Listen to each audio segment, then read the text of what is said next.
So, about the sprinkler training tapes, I sort of misplaced them into a large fire. Worry not though. While entrepreneur, you can always record your own. I'm sure you know what you're doing. If you don't, and the few employees get broken, who cares? Just by some new employees. Ciao.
Why, hello there, old friend. How aren't you gonna turn around?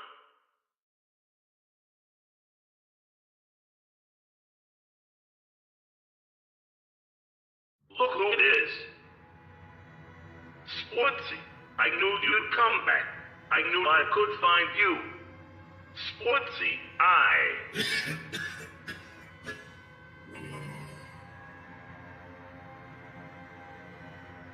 I've seen better days. Sportsy. Come on, closer, old sport.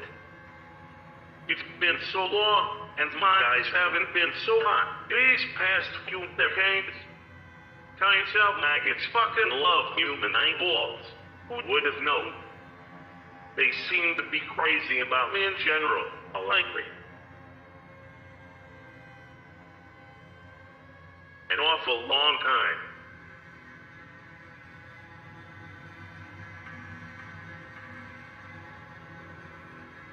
No, don't you dare leave me again. I waited for so long to see you again. I waited here for you for over 30 years. They sealed me in a dark room over 30 years ago. Thought they could just sort up their problems. What? Someone tore down the planks and took me with them to a cheesy horror attraction. It was an okay hit for a while. Can't be promised. We needed pizza. What? One thing was missing. You. Every night, I searched the halls at that maze, looking for you. Being led around by the whole lack of that plastic balloon Kremlin. I thought you had to come back eventually, right? You always come back. What? You didn't. Eventually, the place caught on fire for no fucking reason and burned down. They sold pieces away as an option, but couldn't find a home for me. How familiar. So, I found my home. I spent 30 years in that safe room, without a speck of light near me. I thought Sportsy would have busted me out by now. He must have finally kicked the bucket for good. But then, what do I read in the paper? The new Freddy Advanced Dentist now open full business. It had to be you. You had come back and called me to you. You always come back.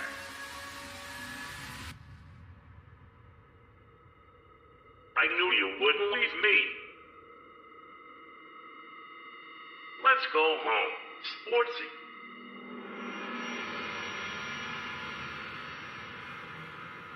That's no problem, Sportsy. Take me back with you. I can't help you run the show. I've bodies, backs. See, I'm useful. It'll be just like old times. Take me with you.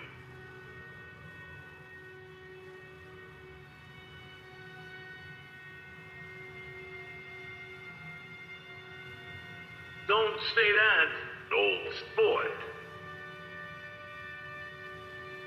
I'm still a person.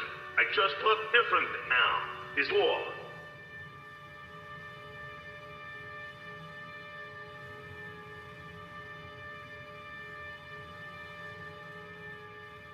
Come back, old sport.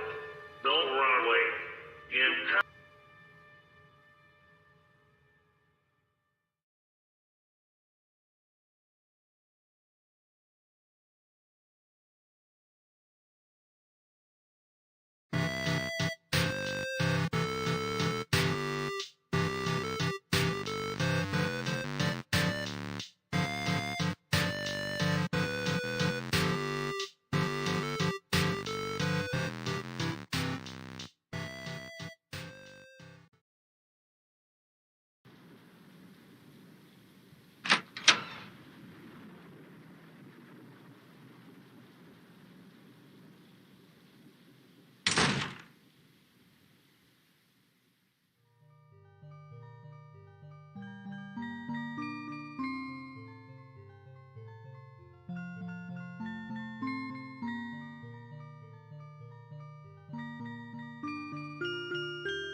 Sportsy, you came back.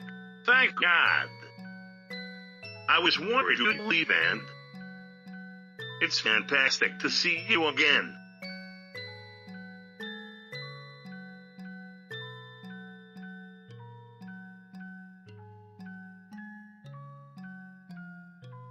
Oh, don't worry, Sportsy. I didn't forget. I found us a real good lead. A spectral lead, if you will. Yeah, I ended up remembering something quite interesting.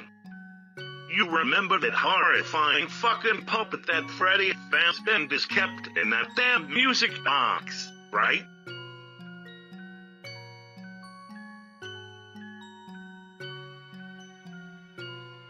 Well, that puppet used to visit him a lot, searching for lost or damned souls in his place's abandoned vaults. It came from another, deeper part of the flip side.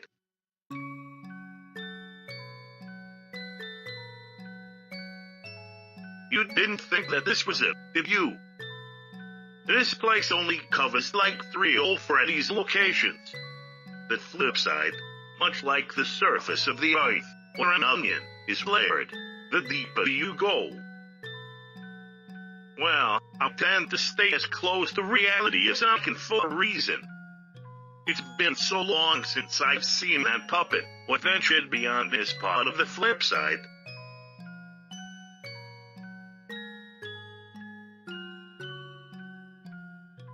Fine, just step into the portal.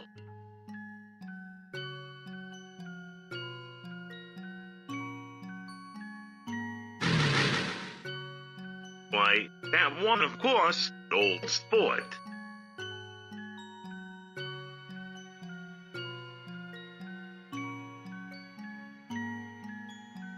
If you want to find that puppet-faced bastard, this is the only way. The only way, old sport.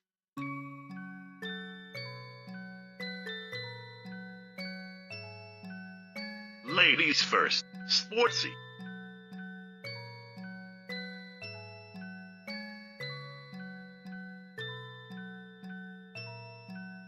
What are you doing, old sport?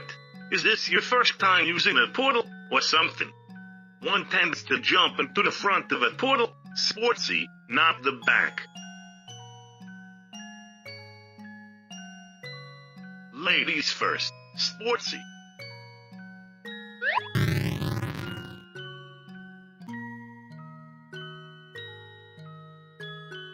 We've arrived, feast your eyes, Sportsy.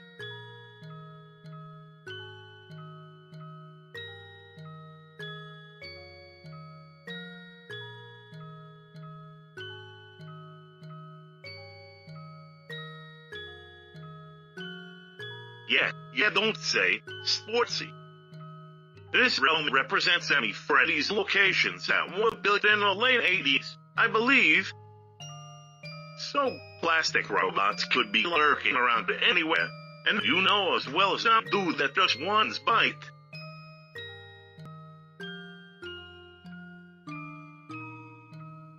Right behind you, old sport.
Looks like it. Sportsy. How strange. I've never seen anything like that here before. I wonder if it's possible to go too far down and find yourself trapped. Worry not, Sporthole. I happen to vaguely recall the location of it once and used the door release button. I'm sure the closed blaster and the button are hooked up to one another. We press the button, up that fucker comes. Come on, Sportsy. Time to press a motherfucking button.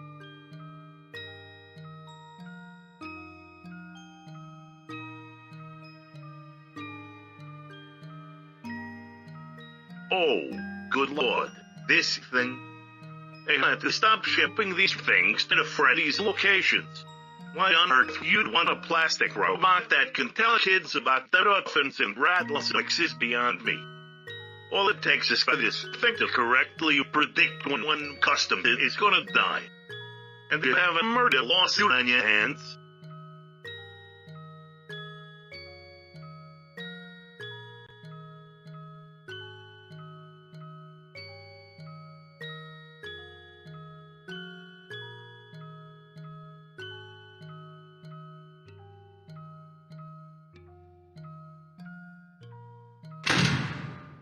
Clank.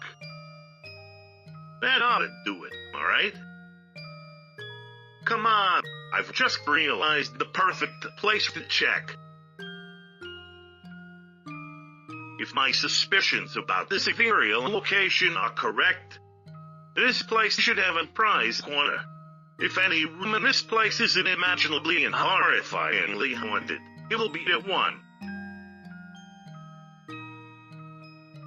Oh, please, that's where Matt worked. Even the spirit world respects how creepy the fucking urchin was. Come on, Sportsy, that ghost ain't gonna bust itself.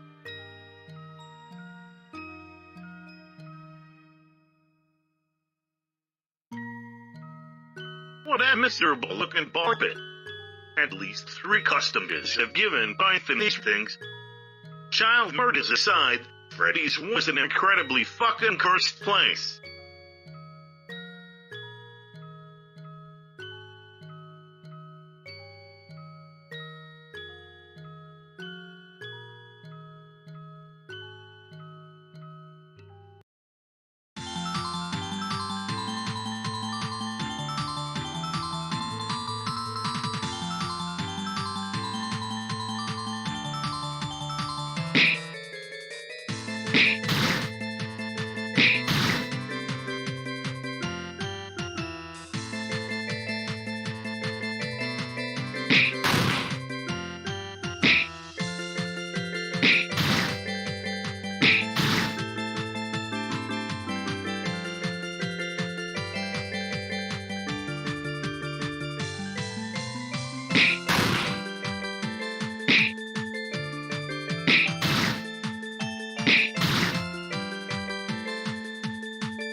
Well, here we are, Sportsy.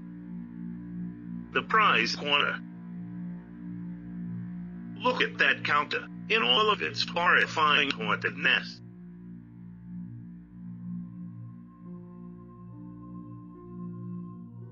Give it a second. Maybe something will pop into existence if we sit in silence for 3 or so seconds. Well, there we have it, old sport. Something.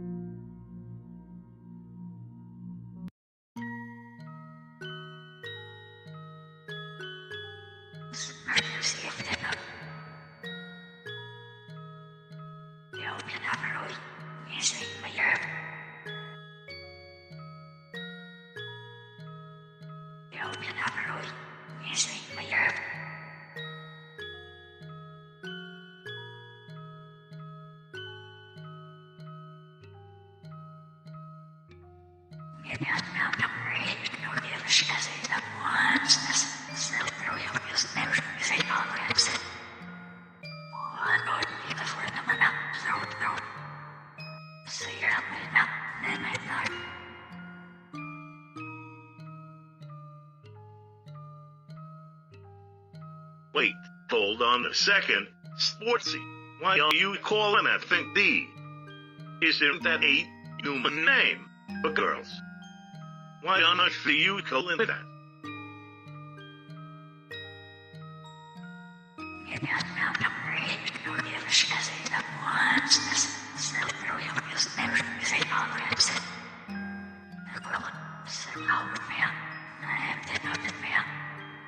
In a flash, or whatever the scaly hide covering my body is made out of.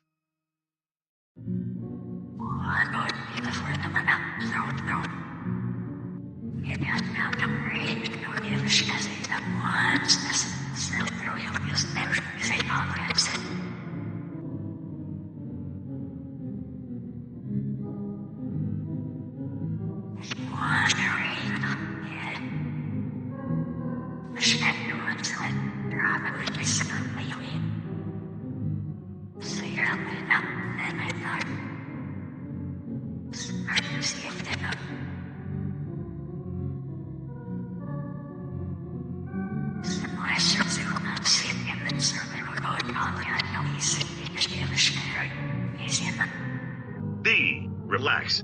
I've learned my lesson in junk.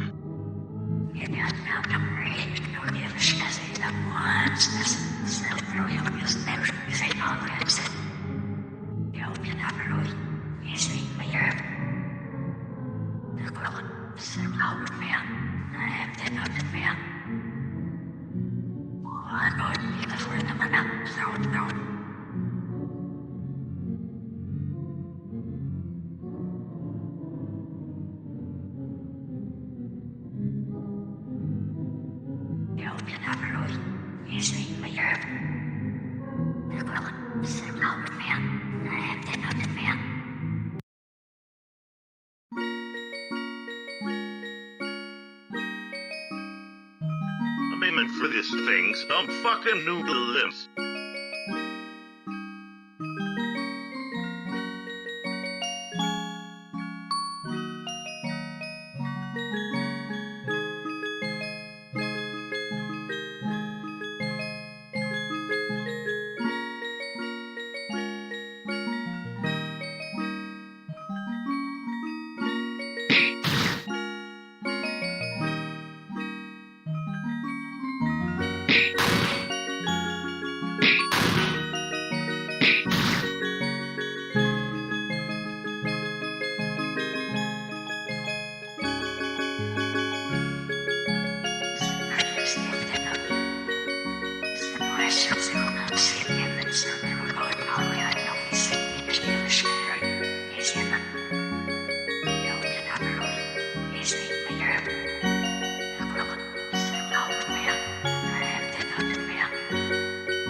I'm going to fill that plastic fucking ass of yours with how cheese for my nachos.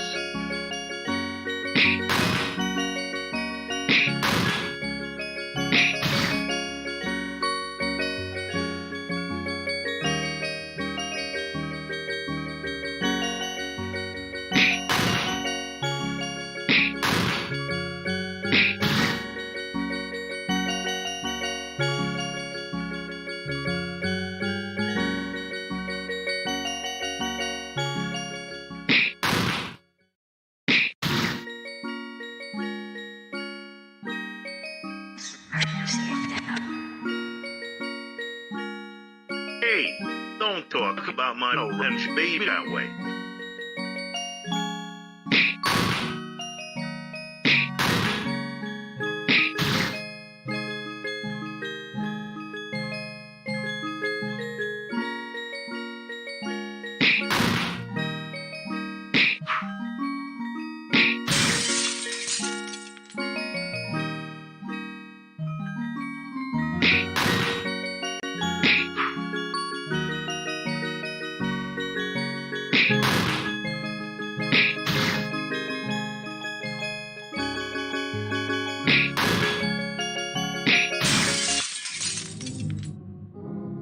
Fuck, I'll give it to you, puppet face. You sure don't go down easy.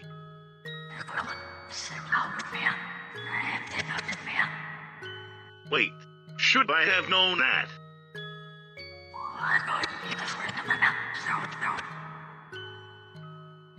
Wait, hang on a second. You're the girl. The one Henry took away from.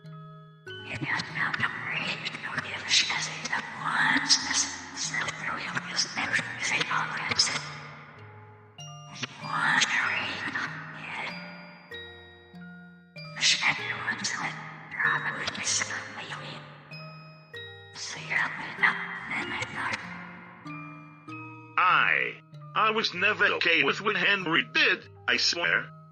I tried to talk him out of it.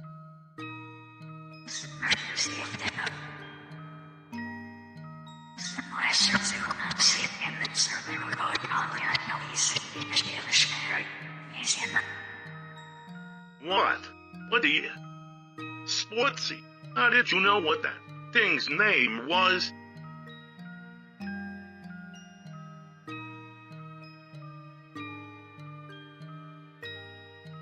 Oh, no, I had no...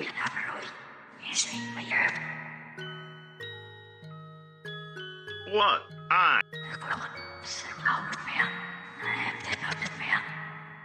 What?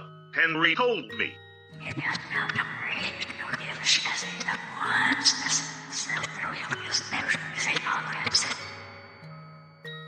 I was doing you a favor.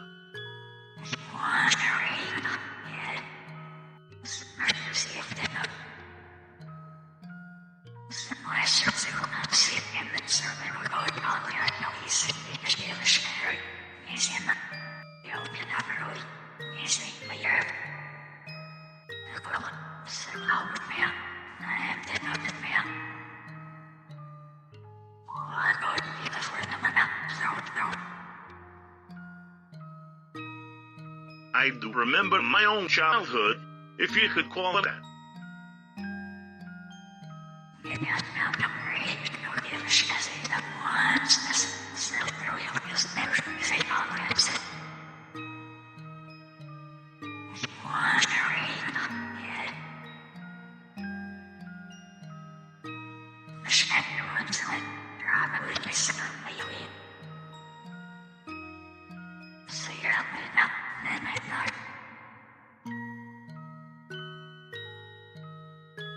I'm sorry to hear that.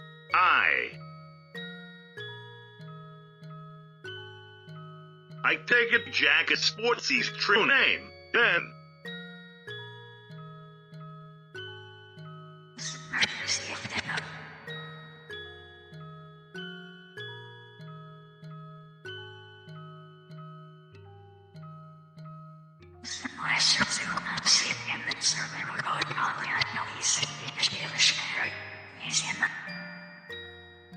Hey, don't worry, sis.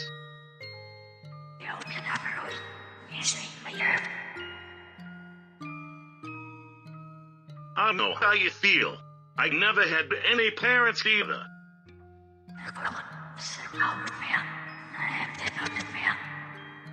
Well, from a young age, I was cast out of an orphanage. Turns out nobody really wants to adopt an aubergine kid. New York City in the 1950s. Good luck if you were homeless. You'd be lucky to get a nickel most days. People find goodwill and charity tedious after so long of hearing about the needy children. So I learned how to play the trombone. I formed for bread, drank rainwater, slept wherever it wasn't wet. I survived, didn't I?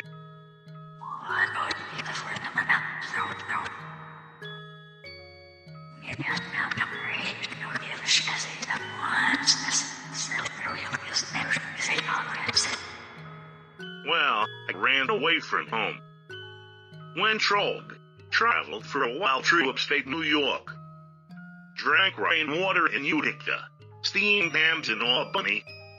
Then, near the border, I saw something different, something wondrous. Dr. Miller's Fantastical Circus, where fantasy is made real and life has meaning. A local traveling circus stopping by on its way to Vegas.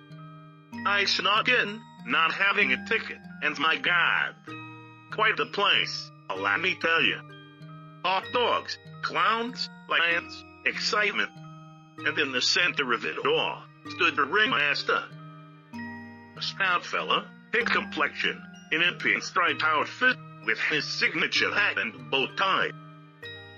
He was Dr. Henry Miller. I was standing in his circus. He thanked everyone for coming down and welcomed us to his show. Promised to show us earth-shattering illusions. He guaranteed to prove that the impossible was possible or your money back.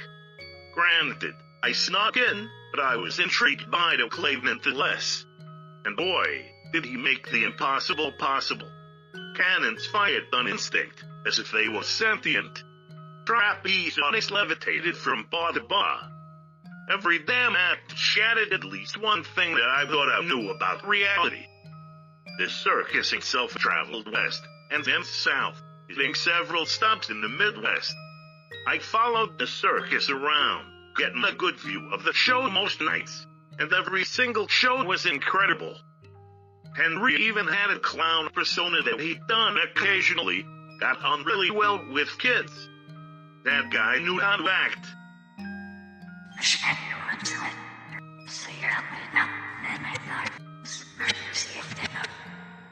Well, it never quite reached Vegas. Unfortunately, people tended to turn up missing in towns the circus reached. Bad luck, I guess.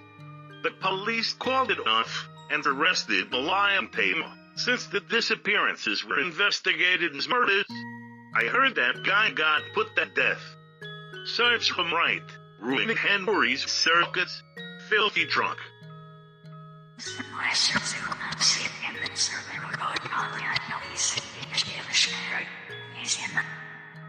Oh, trust me, Henry testified in court. Saw him do it. Henry was a good man and a big dreamer. Even after that, he never quite let go of his dream of bringing fantasy to life. He decided to put his doctorate in robotics to use and started up his own restaurant. Fred Bear's Family Diner. All he needed was a hand to help perform on stage, manage customers, invest a little money into his dream. I was a young man at this point, and had saved a little bit of money up, so I could change my life. I just knew it. Henry's dream would change my life forever. I gave him all of the money I had, and told him that I'd always be there to lend a hand. He cared about me. D. Gave me my own character. Let me help him write jokes for his shows. He gave me meaning. He was the first person that taught me how to dream. What? It's okay. I know Henry did bad things. He meant well and wanted to be a good person. Me and Sportsy want to right Henry's wrongs and fix everything. We can still have a happy ending.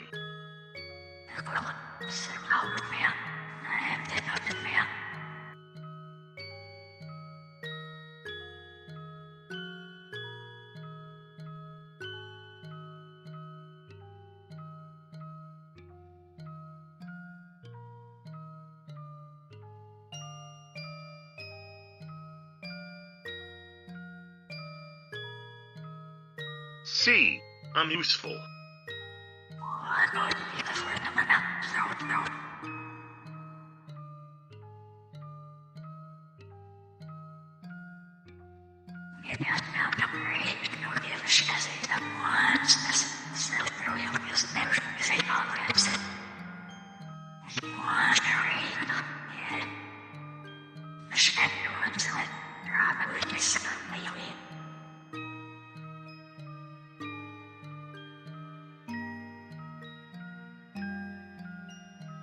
What is it, old sport?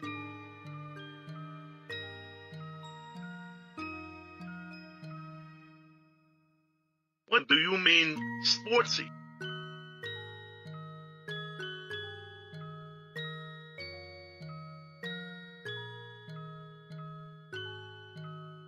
My God, that's incredibly concerning.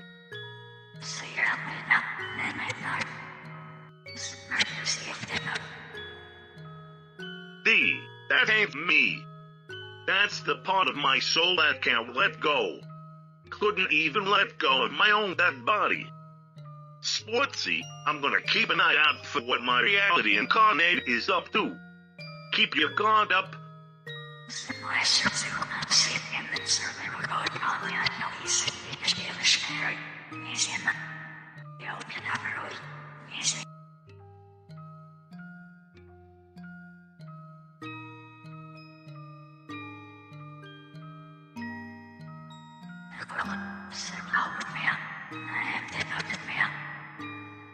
Why, Sportsy, don't leave me alone with her for more than a month, or she'll start getting ideas. Violent, depraved ideas.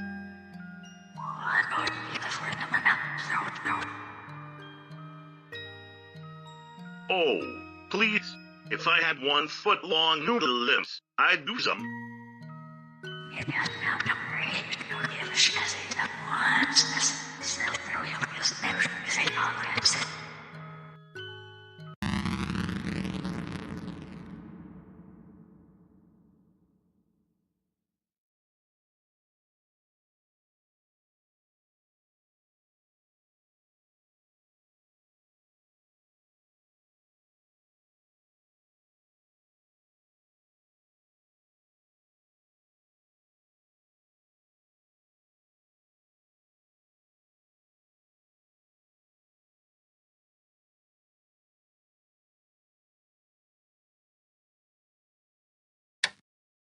Hello, welcome back to the Start Your Own Freddy Fast and His Pizza Kit 1993 edition.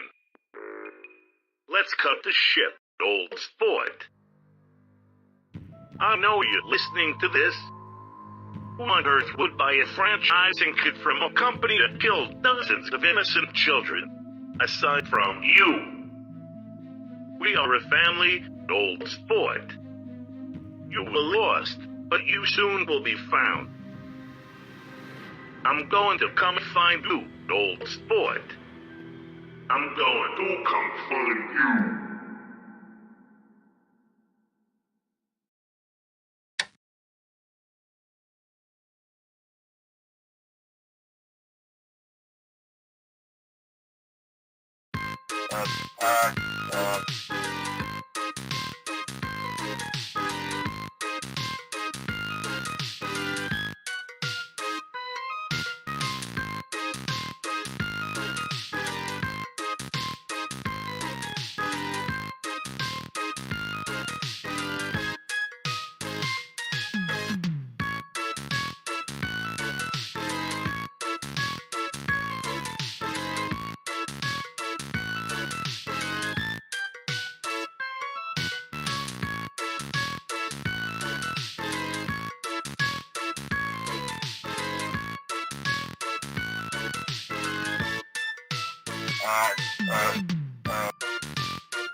Nothing to see here, officer.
Hello, orange guy. I'm Matt. Remember me. Everyone loves me.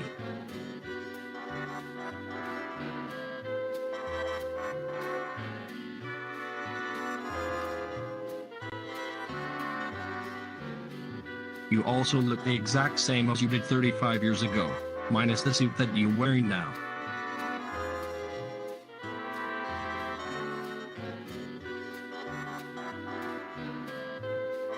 Let me tell you a joke. Once upon a time, a man walked into a doctor's office. He said, "Doctor, I want to live forever." The doctor replied, "That's easy. Just never have sex." The man was astounded. "Will I really live forever if I remain completely abstinent?" asked the man. "No," replied the doctor, "but it'll sure feel like it."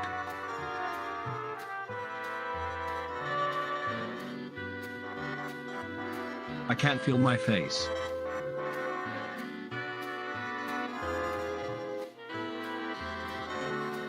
Are you willing to pay me the federal minimum wage?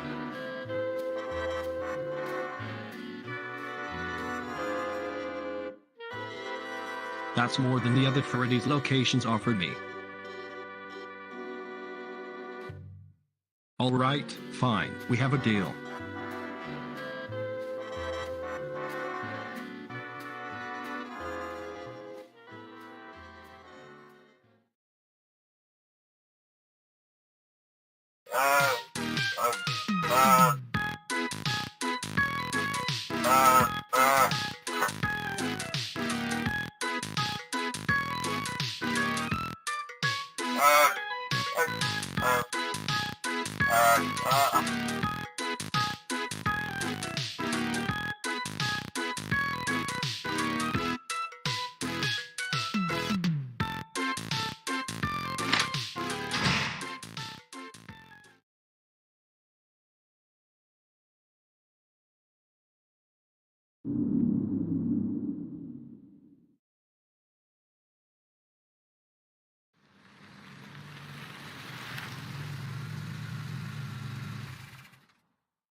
Hello?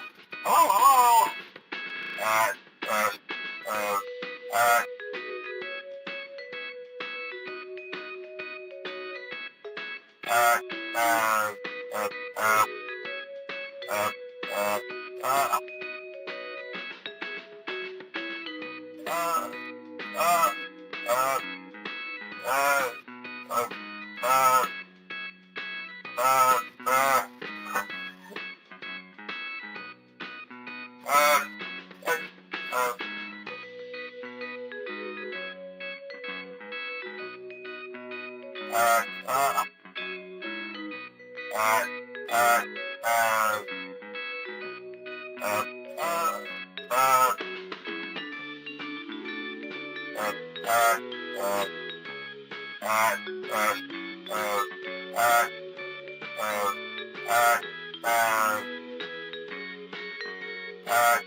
Why, hello there, old sport.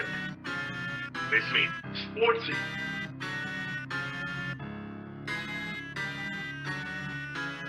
That's right, old sport. I came back. I always come back. Boy, it's been a lonely month. No one that you don't want that is willing to leave me behind. What? I know that feeling, well, Sportsy, don't I? Does it truly matter that you left me behind, old sport? I know that I can change your mind. I can remind you of the fun we had. I'm gonna win you back over. See, 30 whole days alone, working at a fast food restaurant is enough to drive anyone to murder. All I can think about is how much fun we had together. The good old days. I know that you didn't choose to salvage me, Sportsy. But maybe I've learned how to forgive. Couldn't help but notice that you salvaged the old bear suit you wore back in 1987. Back in California. You sentimental bastard, you.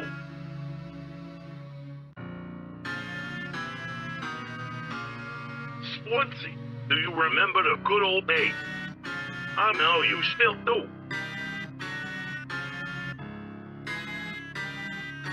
Come on, there's nothing to fear, old sport. Take my hand and you'll...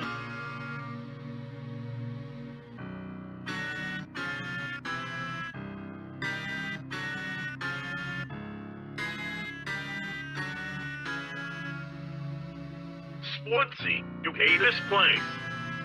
You hated working at Freddy's. Let's cut this shit and stop pretending that any of this was to reclaim what we had before. And I'll admit that this place is fairly authentic. What? You're missing one final piece of the puzzle. The final audition-colored piece.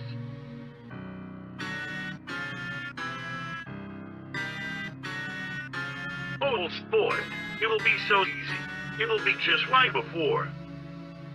Who the fuck is Miss One Lousy Kid? We could get away with it any day of the week. Sportsy, I promise you, stick with me. I can make you a star. I can give you immortal life. I can make good on all of my empty promises from before. Please don't throw me back out on the curb.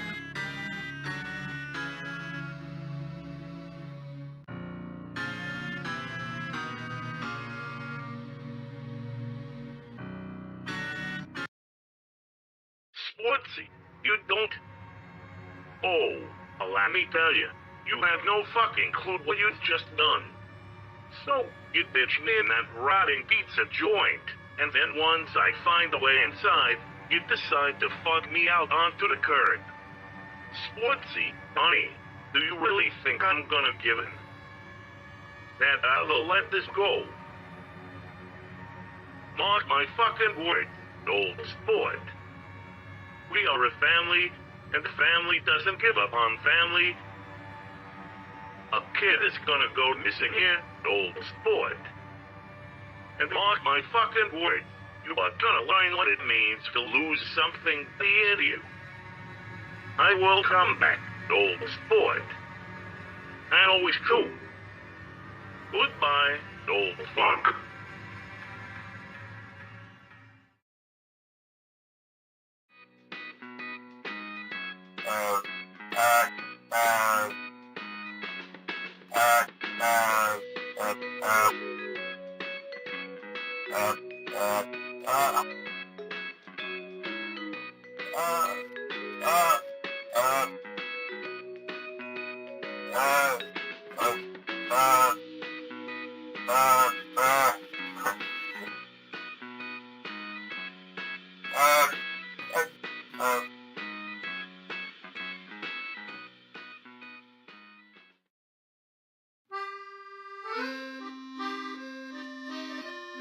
Hello, I am the health inspector, Onanan. You are the owner, correct? It is a pleasure to... Hold on. That face, I know it. My father once showed me a photograph of you and him together. Do you remember this?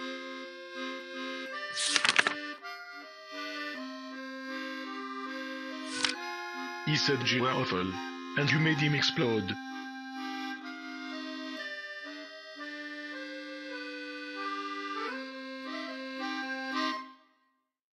Well, then, let us begin the health inspection.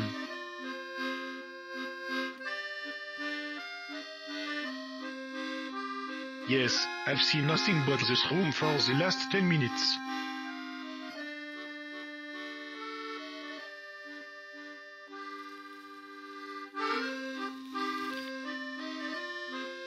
What was that? Health violation. Bring me to the next room, please.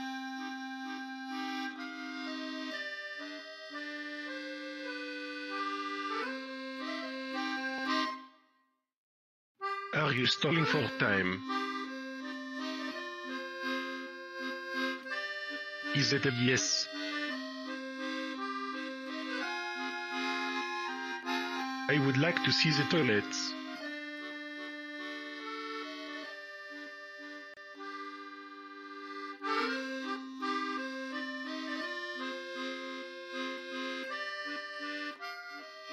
These toilets don't look awfully clean. Then again, you should have seen the last Freddy's location that my father surveyed. Some insane person blew up a urinal. Let's move on.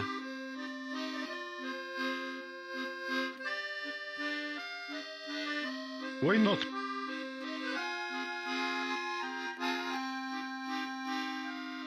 Someone blew up another urinal. That's a health hazard.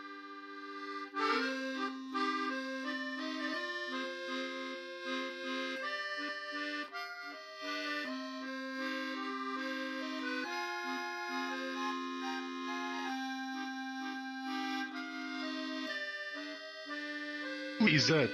Who is that scary-looking man?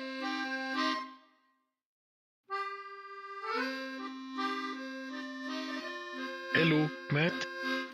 Yes. I'm putting Matt down as a health hazard. He appears to be dangerous. Hey, old timer, wanna buy some fireworks?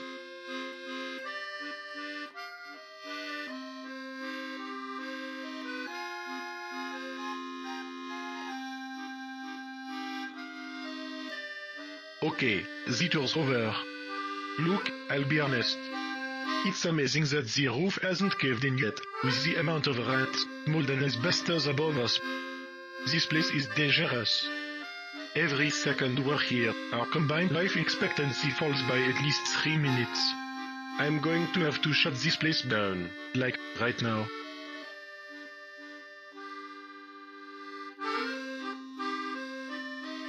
Why not?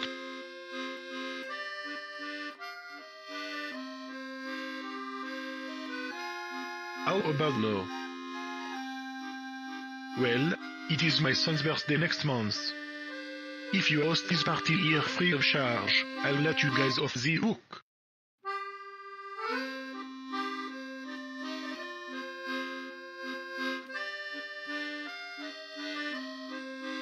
I said I was a parent, not a good parent. On. Okay, enough. I will see you later, deranged orange man.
Sportsy.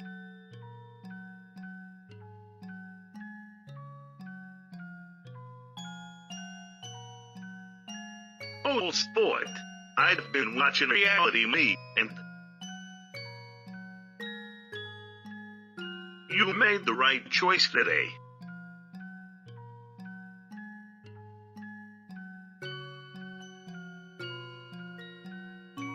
I'm glad.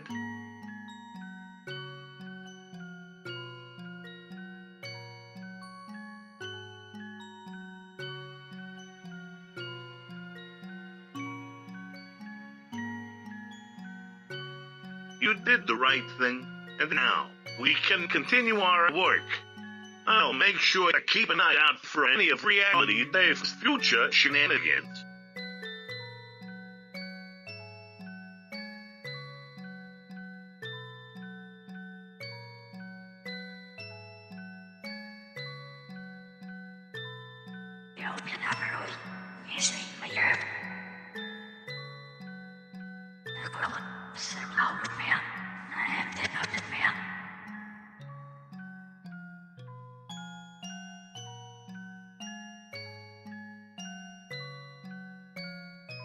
Oh, sport.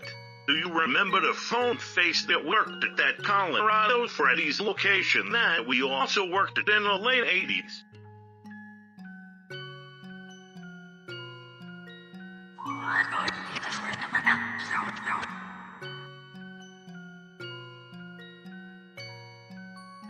Ah, right. Were you actually guilty, or am I remembering wrong?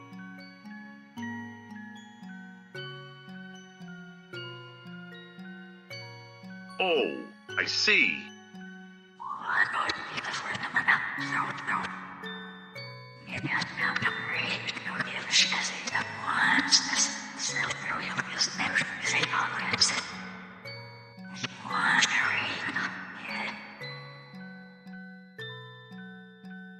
Yeah, he's here as well, one layer down from us. And to the flip side.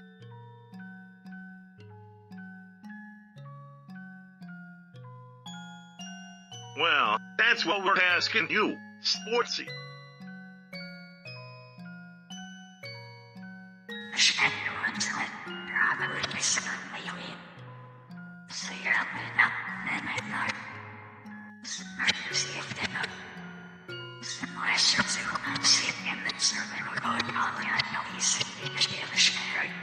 I like him.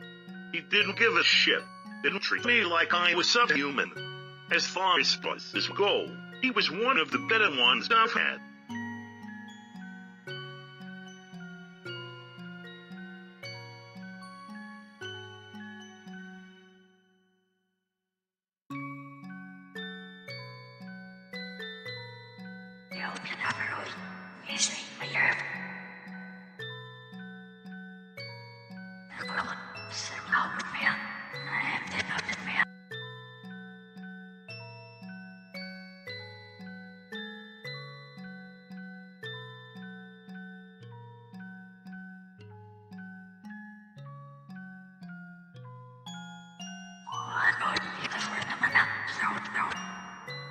Hell yeah, Sportsy.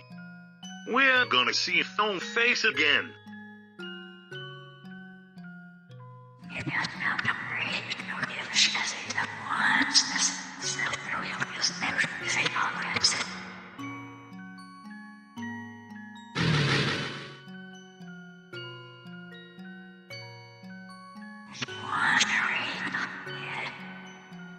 After you, Sportsy.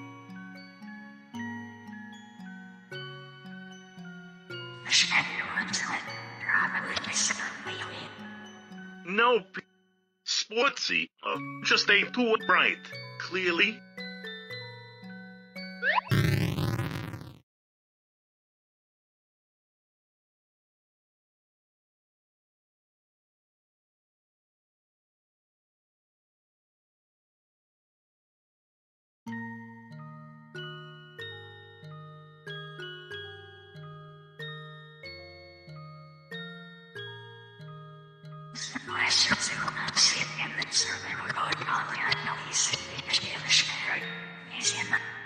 I've been down this far once before.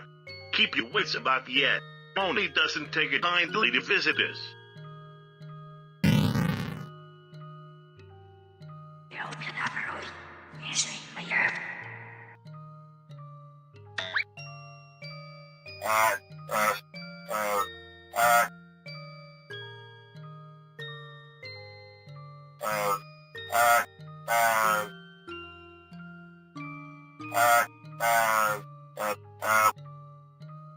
Oh, shit. Wound up, Scott.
Rip and funk, you liffy jaxes.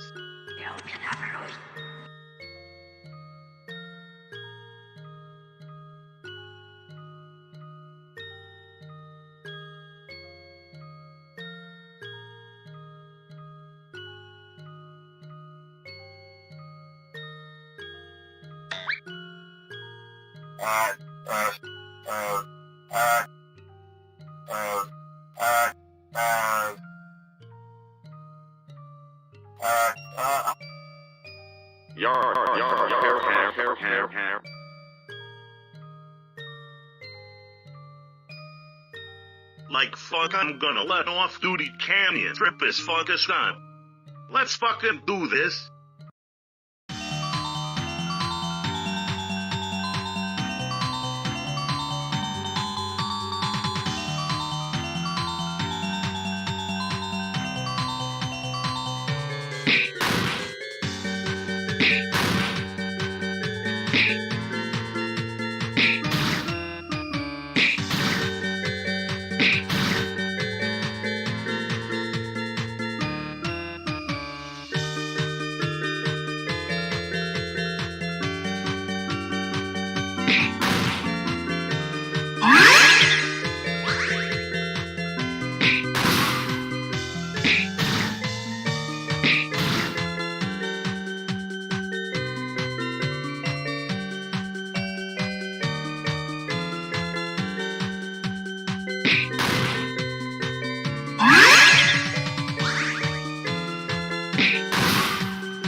We're gonna catch up to that phone-headed bastard. Mark my fucking words.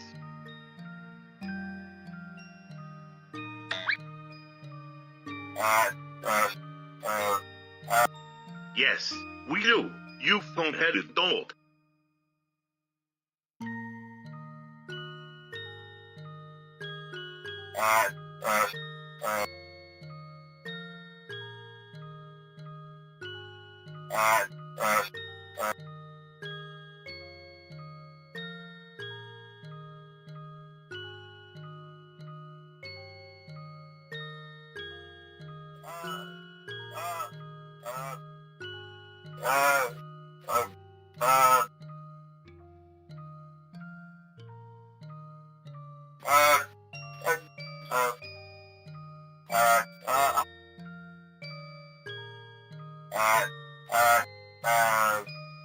Stop.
We are here to smash your face in, you dumb phone head.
Henry? What are you...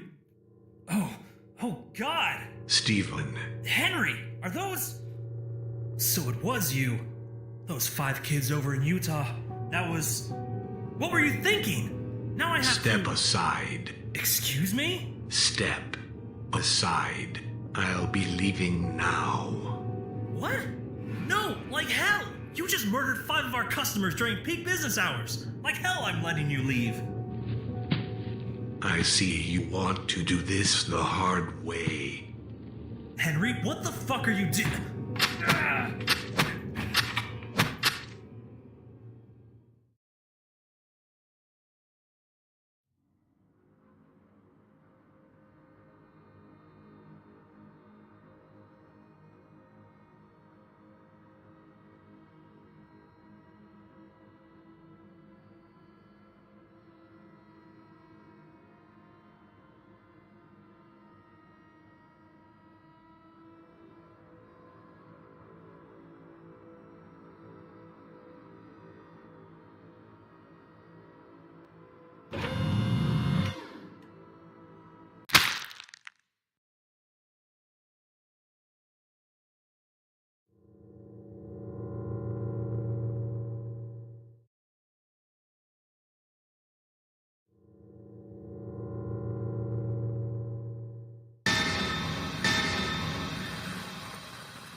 We want to help you.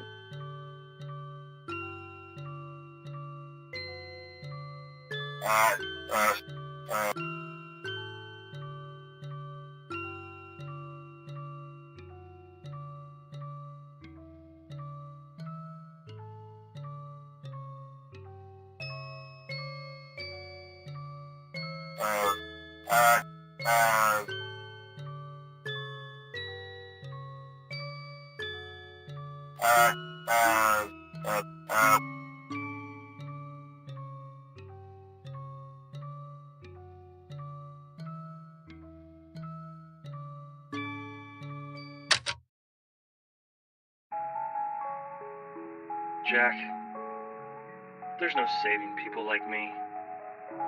I'm a coward, plain and simple. I threw everyone under the bus to save myself, and look what I have to show for it.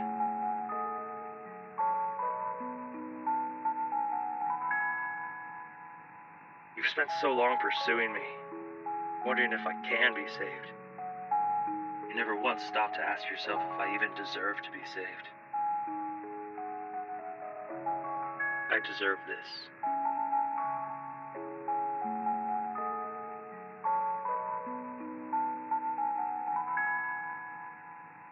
Jack, I deserve this.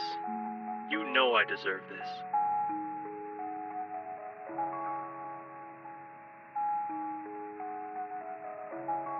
Employee, I just want to go home. Finish my shift.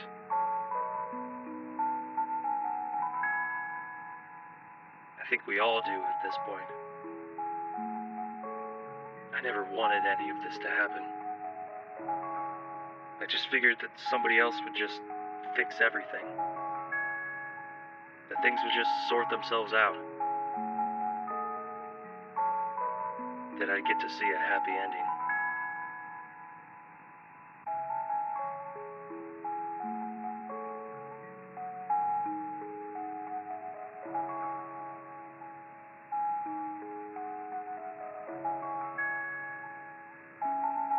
Jack.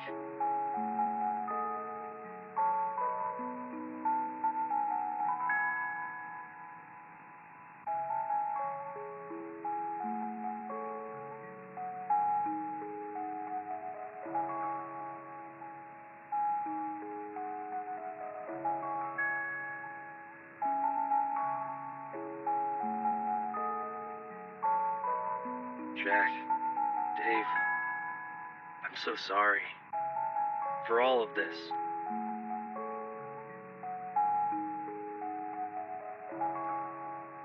Of course, whatever it is, name it.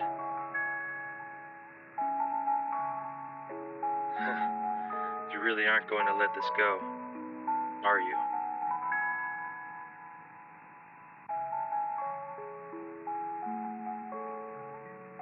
Employee, I'm too tired to keep fighting.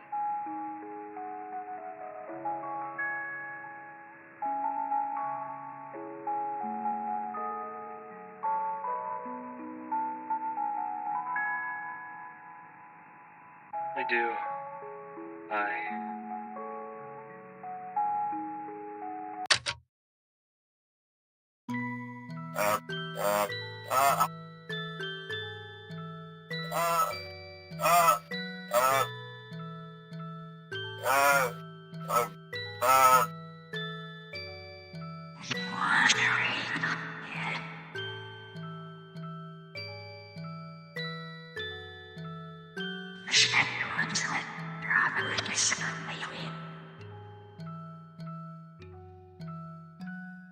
Dad,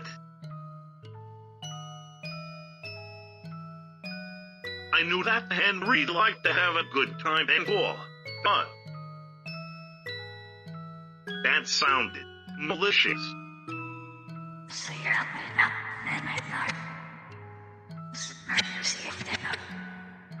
You don't understand. I didn't realize the extent. Did Henry do this at every location?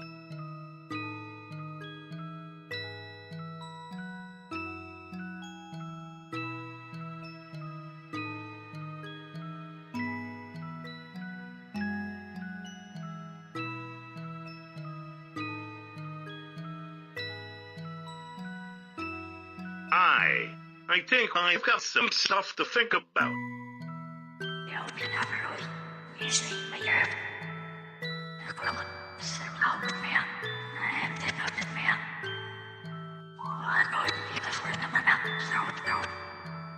Yet, I know we can do it. Besides, 3 friends is the most I've ever had at once.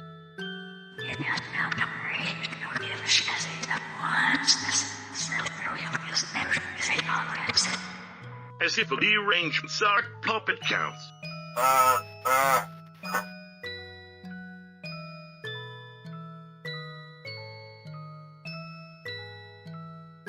Leave it to us, Sportsy. I'm sure that between the 3 of us, we can formulate some kind of game plan.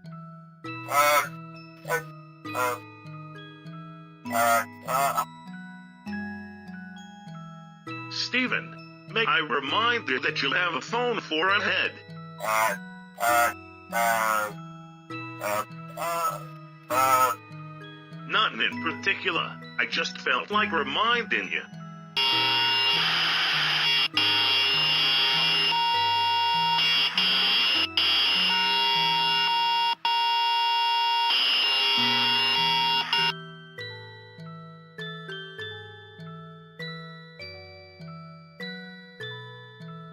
Goodbye, Sportsy.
Harry Potter me.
My lie worked. William genuinely believes that undeath is a gift. Of course, when you phrase it as eternal life, it sounds appealing, even tantalizing. Even if our specimens are scarcely lucid and seemingly in tremendous agony. No. That is a fate I would rather avoid. Life is useless, even detrimental, when suffering is abundant. The ancients referred to the process of eternally living through immense suffering as hell. Years ago, I would have scorned at the concept of hell even existing. But now that I have proven the existence of incorporeal soul matter, an afterlife must exist. Where do lost souls go? What lies beyond the threshold of death? I don't know. But I aim to prove that death simply doesn't exist. This universe is critically misunderstood. Seldom is anything created nor destroyed. Matter changes form constantly, but never ceases to exist, nor come into existence on its own. I aim to prove this with my experiments. Death is a fabrication. An archaic view of mortality based on primitive human assumptions. Matter cannot be destroyed or created anew. Any missing souls still remain within reality, in some other place. With obedient and sentient phantom beings, the barrier can be crossed and then shattered. The immortality that these spirits have is worthless. What good is living forever when air feels like it's on fire and every nerve pulses through jagged metal and crudely stitched together leather? To understand such things, one must become mechanical. Organic matter is invariably complex, but machines can be deactivated, dismantled. Organic matter cannot be shut down and restarted so easily. But a machine, in theory, should it harbor a soul, could act as the portal between our realm and beyond. Once I find out where lost souls go, I can find out where we came from. In turn, we can work backwards. We weren't created either. We merely changed as all matter does. Joyously, I unravel the myth of our creation, and this is my legacy. I will remove the shackles of mortality from humankind. I am Doctor, and I will abolish death. teach the world all about the joy of creation itself.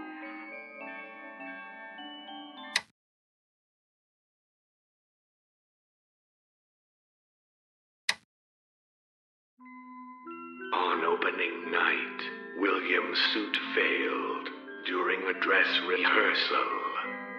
This was my own doing.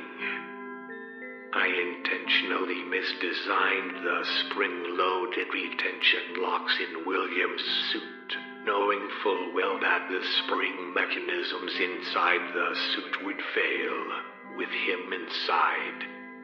He died a predictably painful death on stage, following his bow at the end of our performance.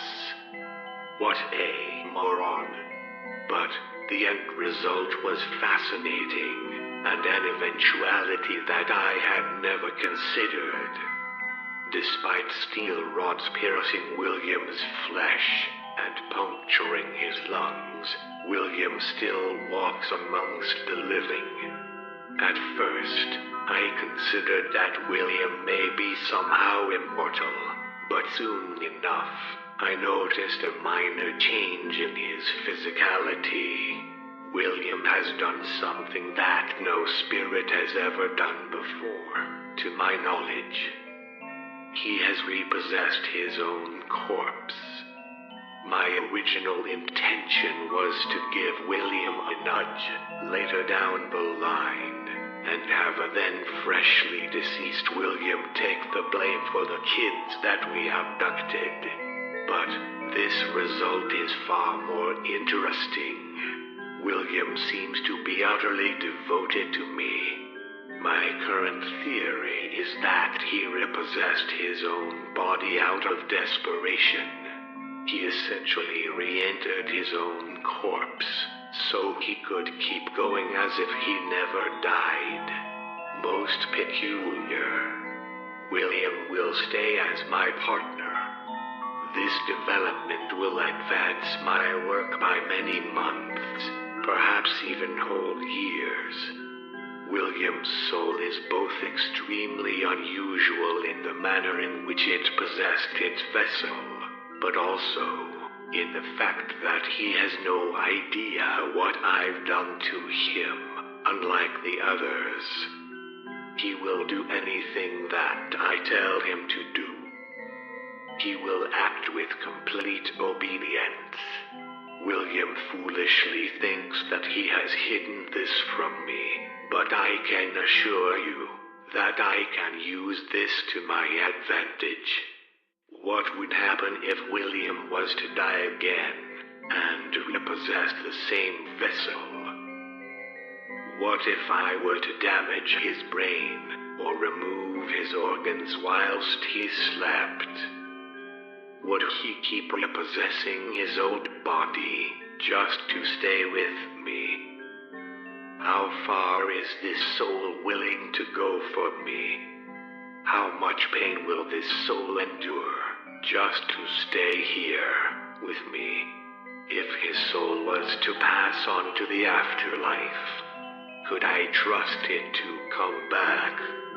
This may be the breakthrough that I was hoping for. My previous plan of intimidating and scaring the souls of lost children with violence and electrostatic forces was far too convoluted.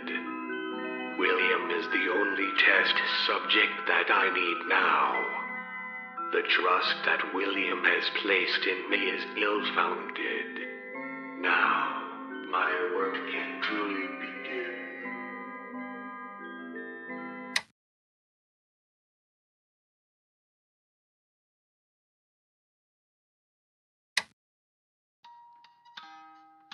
Henry, we need to talk. Do we, Willie? Yes, we sure do. Ever since we abducted that little girl, everything here has been weird as fuck. Tables emptying themselves, things moving. Customers here and whispers about us, about what we've done. And those robots have turned aggressive. Spring body almost bit my hand off during routine maintenance. I don't want to be inside that thing anymore. I knew that this was a bad idea. You lied to me. You took her life away, and we don't even have a third robot here. None of this was to make her more lifeline. What we've killed is our own dream. Shush. Relax, William. I know what I'm doing. I'm working on the solution to our problems right now. What's that on your desk, Henry? It looks like a marionette. This isn't just any marionette, Willie. This is a vessel for our little friend. I see. We've killed beyond our means, Willie. You mean you killed beyond your means? In any case, this puppet is the solution to all of our problems. The moment that dumb girl enters this puppet, she'll be stuck as a puppet. And then, she'll be our puppet, being pulled by our strings, unable to harm us like the other two can. Okay, what about the abductions? Freddy Fazbear's has better-looking robots, and as if bad 3 children get abducted in their restaurant. 3 kids have died here. The police will... Relax, Willie. I've pinned the 3 missing children on our missing night guard. He's lying, half dead in the back. The police will presume that he took the kids away. Poor fool probably won't even get a gravestone. The suits have been bleached. This is a minor hiccup. What, Freddy's? I will pay a visit to Freddy's soon. Those 3 dead children will look like nothing compared to the 5 children that are going to go missing at Freddy's next week. Henry, I don't like this. Willie, this is our dream. Yeah, but... This is what we have to do. Our diner. Our family. Our dream. This is what you wanted. Henry, You wanted this. Okay. Now, go talk to the police. Make it out like that night guard was always a soulless creep. I'll finish this puppet.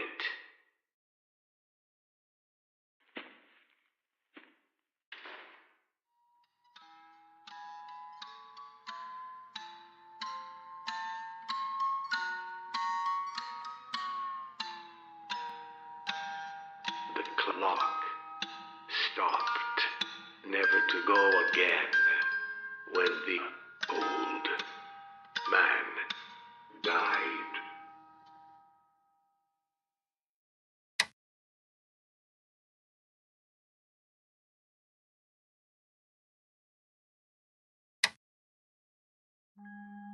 William has proven to be a most intriguing test subject.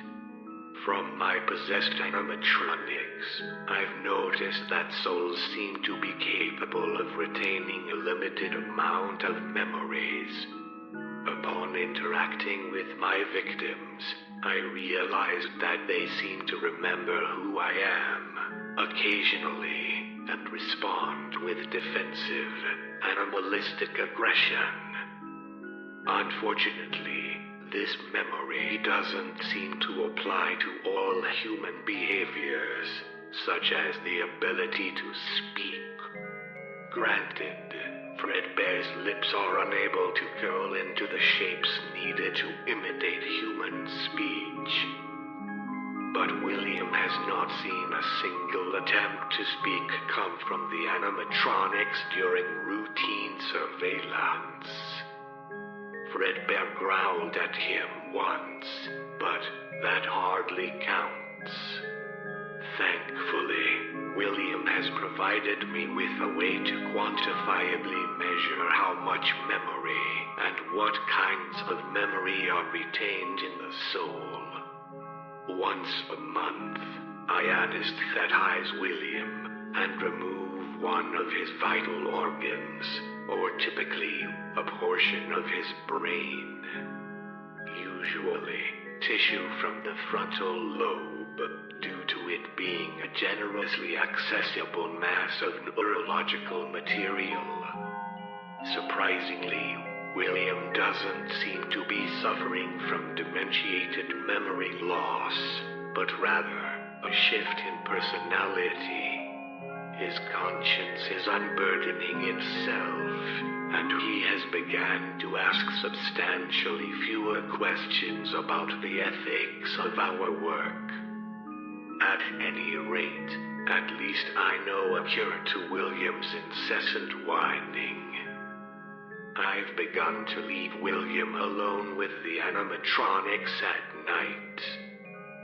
Unbeknownst to him, he is being recorded around the clock, allowing me to watch him from afar and without tainting my results with his sentimentality. Sometimes William speaks to himself. I'd rather not think about what he's said lately. Work continues as usual. I will make the impossible possible.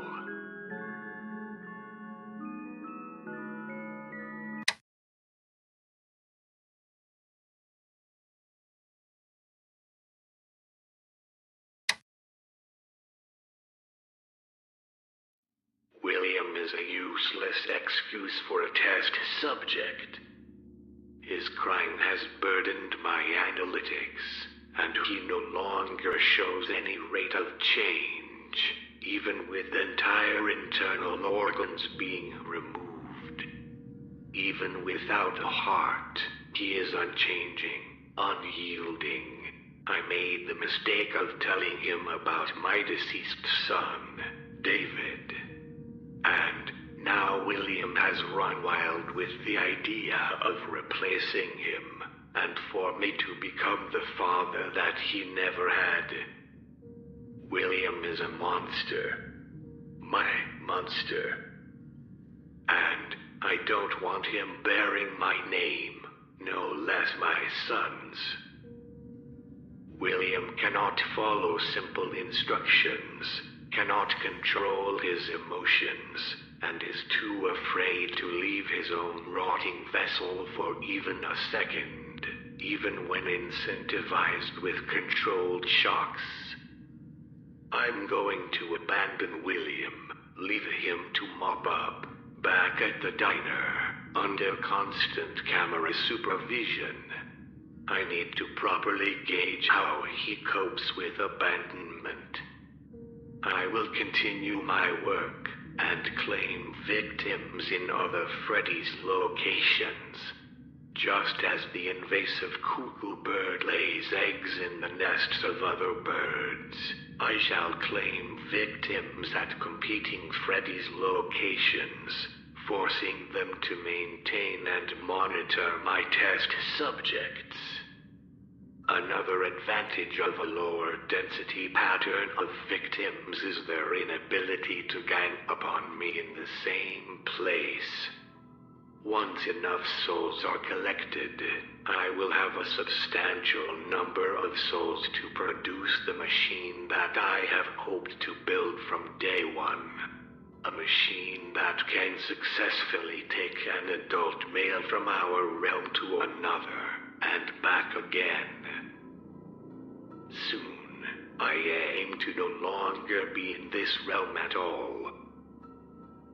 Life as we know it will change, and you have me to thank for it.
You have summoned the undying Jimbo to this mortal plane. What must you ask of me?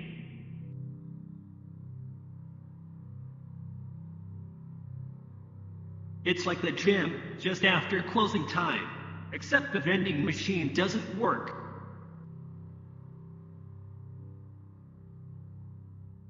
Goodbye, mortal.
You have summoned the undying Jimbo to this mortal plane. What must you ask of me? Did you really summon me from the ethereal plane, just to ask me about Matt's virginity? It's spray down time. Goodbye, mortal.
Oh, well, look who it is.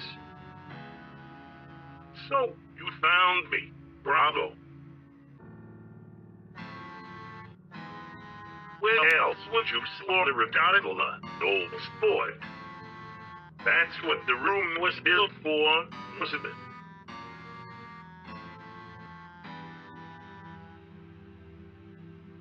Minimum wage work and blood. Gondola's blood. Are you telling me that you can tell the difference?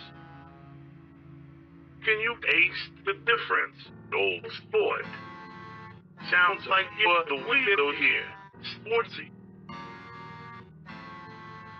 Not me. Not poor old baby.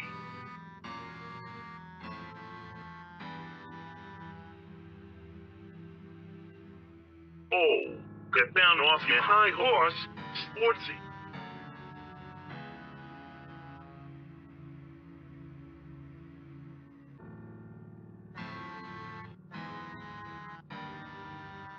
I know what you did, old sport. I've been snooping through your company records, now. Looking through your past business ventures. You know, I had to wonder, when Fast and is right, the horror attraction was set up, it seemed to scream Sportsy. A perverted sentimentality, a fixation on a brand that nobody even cares about anymore, but twisted and horrific. It had you all over. I thought for sure that, if you were still around, I'd spawn you there in no time. And yet, there was never an old sport inside. What? Now that I've seen your records, my God, it was so obvious. Of course you weren't inside, working in there. You were the asshole standing outside, throwing gasoline over the building. You gathered all of the pieces in one place, just to burn it all down, with me inside. It's no wonder you didn't salvage me this time. You think you can attempt to burn me alive, and then just kick me out on the kite when you fail to burn me in that fire, along with the rest of the trash that this company has produced. I'm slippery, old sport. I got out of that fading building.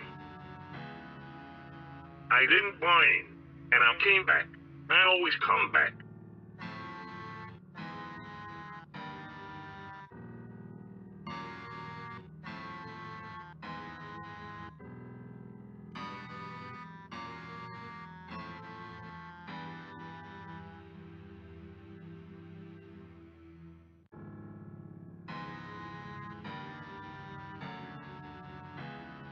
Sportsy, failing to side me in flames when you had the chance was the biggest mistake that you've ever made.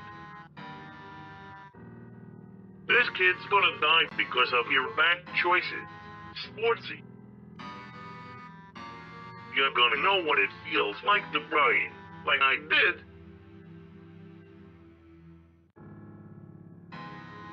Oh, no, Sportsy. Step any closer, and I'll cut this kid's throat. You know I'll do it.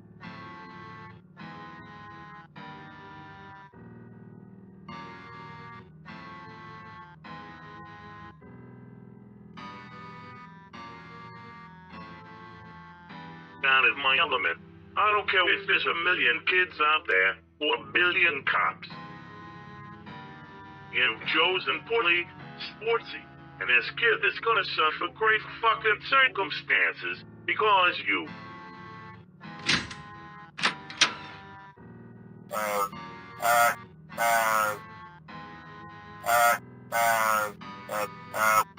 Hey, you.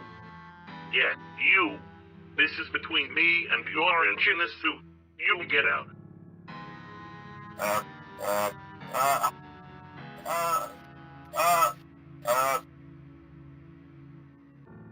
Step any closer, and the kid will get it. Own face. I.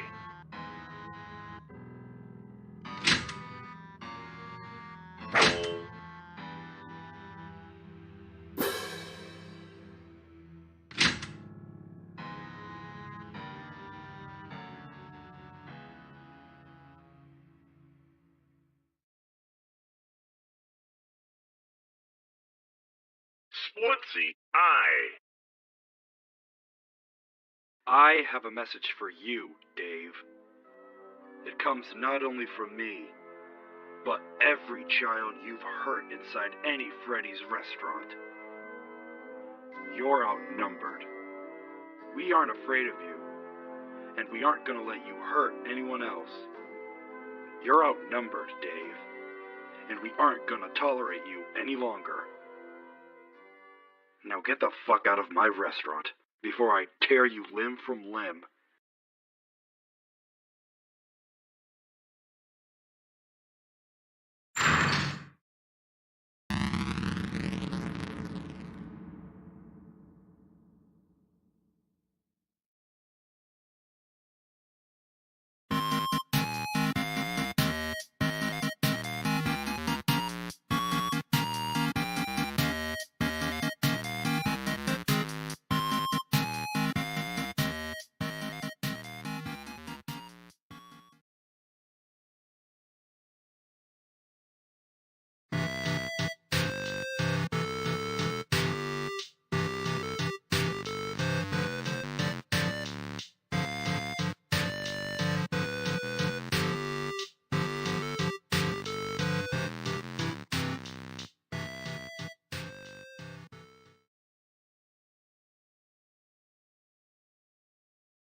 Oh, sport, you've returned to us.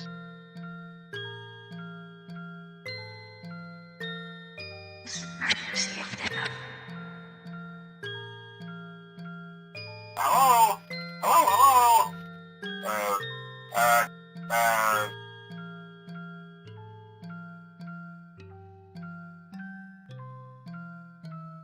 We sure have Sportsy.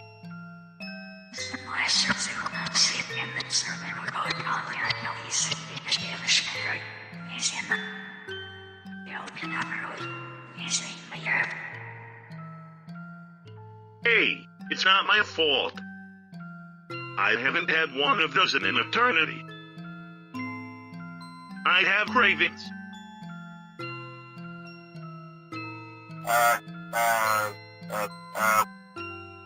And well, we know where to go now. One layer down, on the deepest layer of the flip side, there isn't just one strong soul reading. There's two.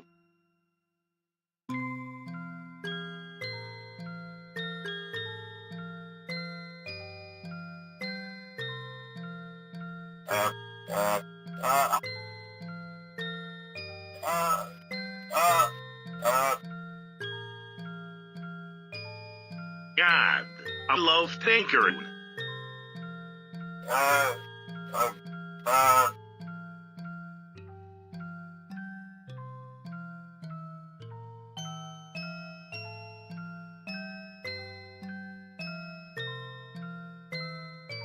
Yeah, he probably is.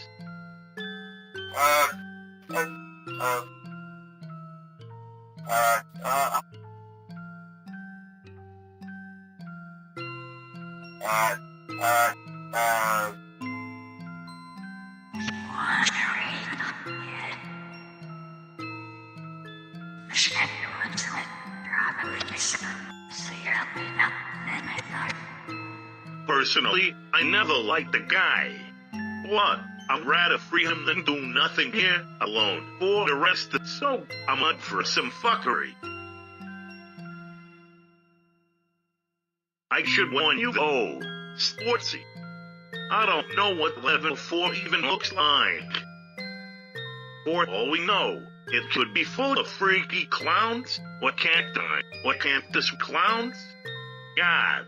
Clowns so pointy that they loudly pop their own balloon animals accidentally.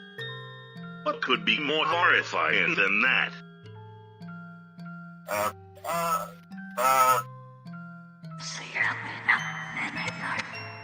Nope, I'm gonna go with Cactus Clowns.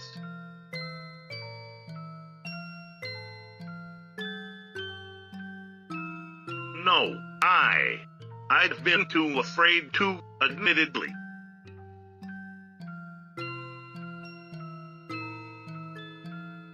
No, it's worse than that. Sometimes,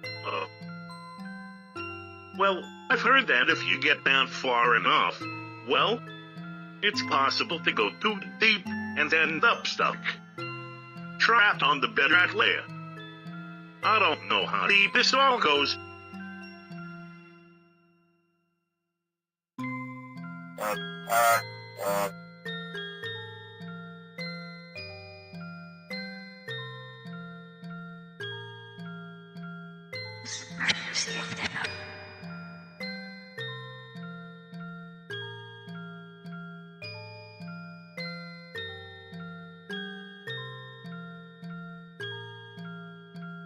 No man left behind.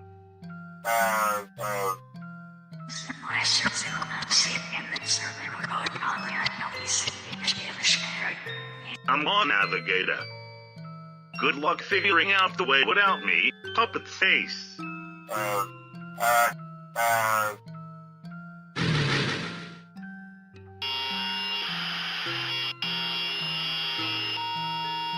Let's go, old sport. It's time to free some thrown ass. Sorry, some more thrown ass.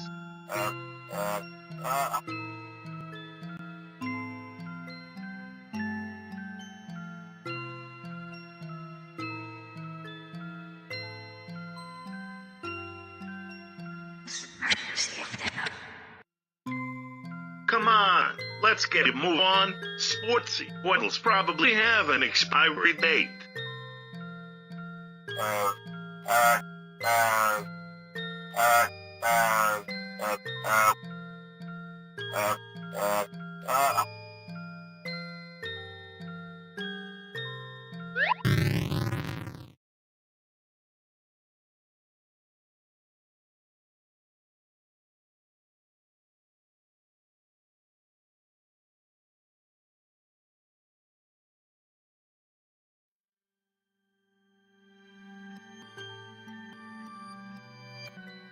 So this is it, I guess. Later 4. It looks familiar.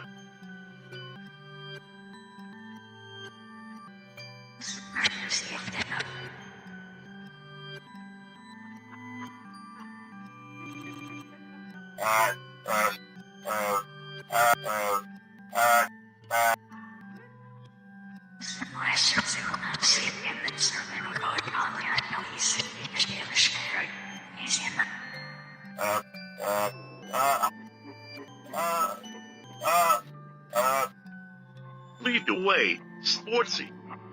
If you recognize this room, you might be able to lead us to him.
I'm weirded out.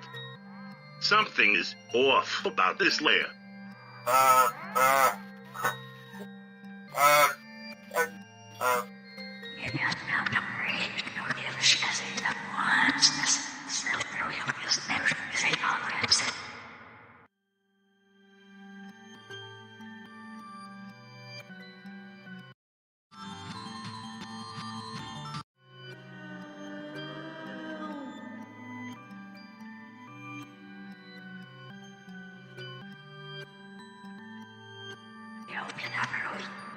Bullshit and bullshitty.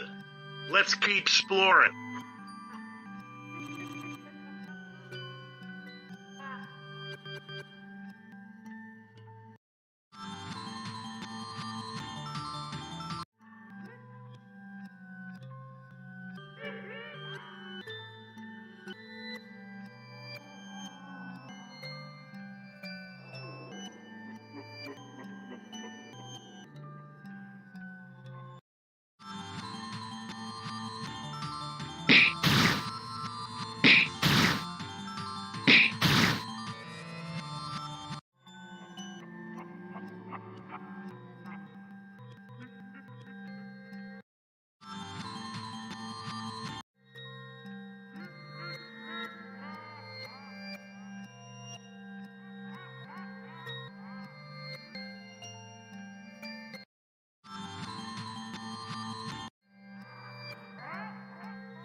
Only, what are you even doing down here?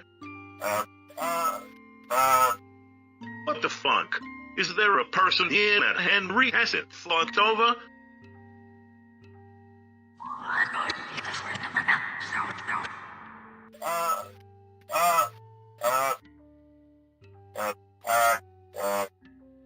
Jeez, what a scoundrel.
Oh my lord, what kind of accent is that?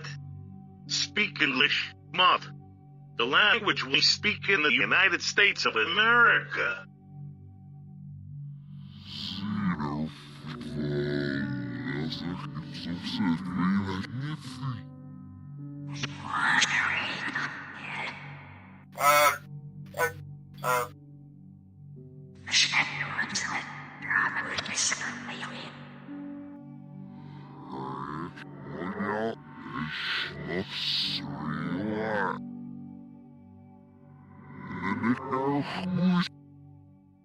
Well, you're clearly some kind of astral moth.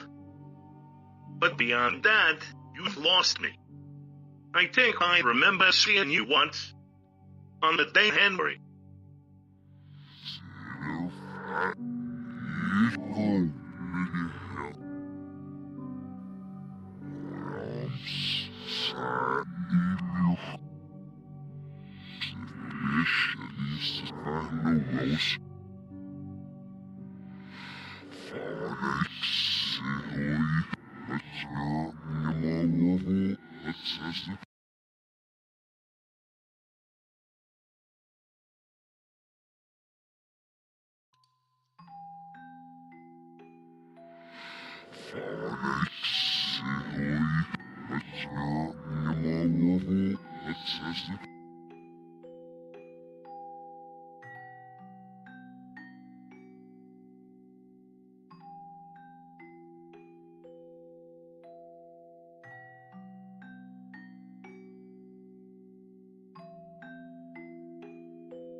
Oh, I get it.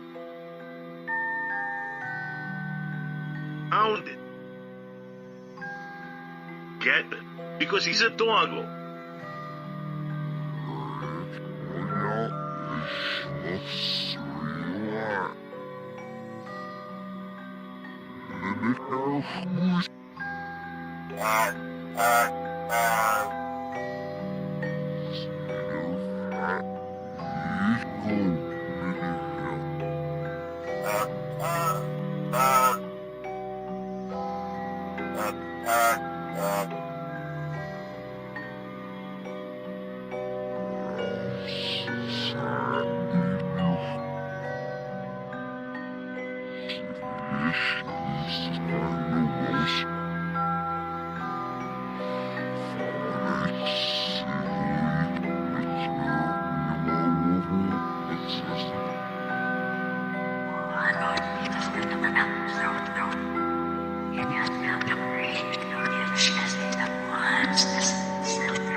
So, Henry's still kicking, eh?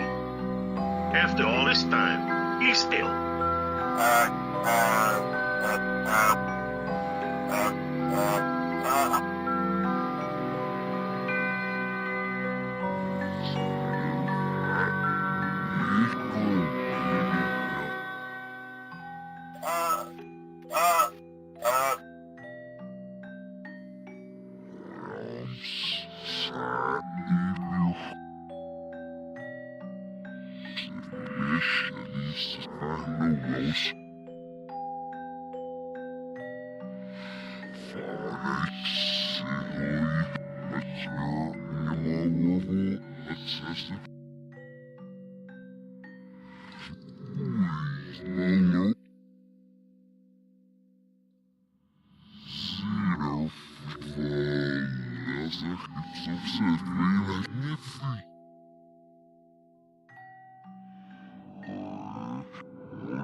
Guys, I don't know if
funk.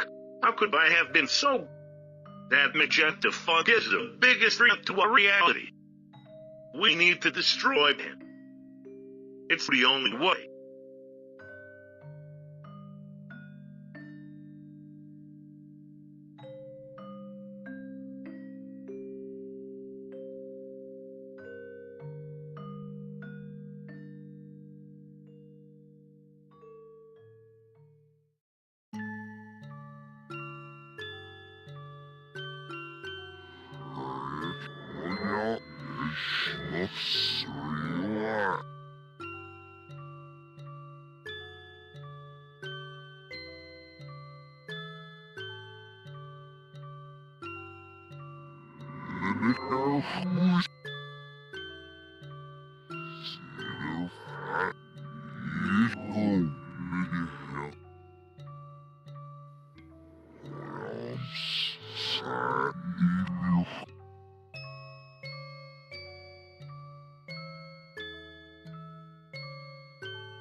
Sportsy's right.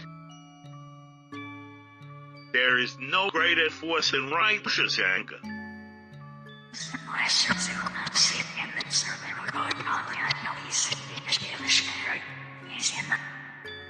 Yeah, well, you're a sock puppet. Those two are phones, and me and Sportsy are zombies.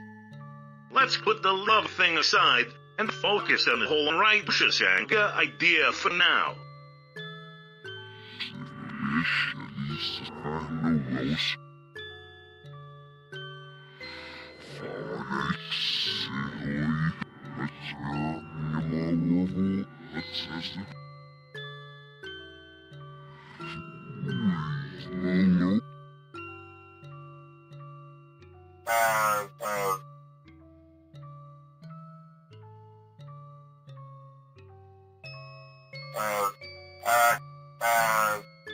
Sportsy, you heard the moth.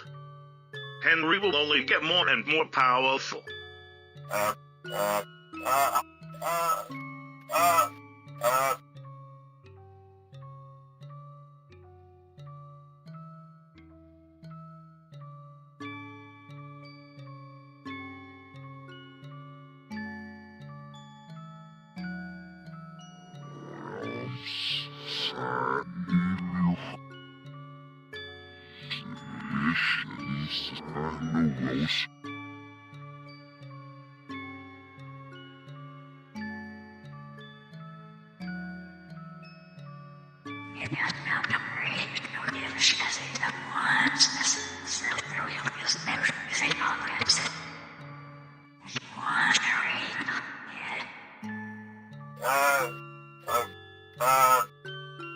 Yeah, without you, we'd have 20% less meat sacks kicking Henry in the balls.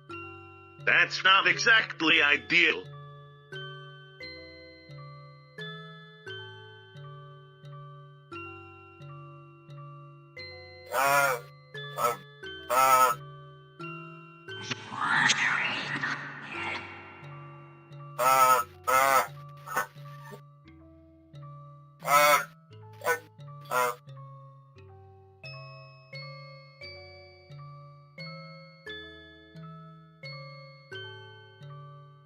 Best of luck, Sportsy. We'll see you on the flip side.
Old sport, it is I, Dave the Springtrap Miller.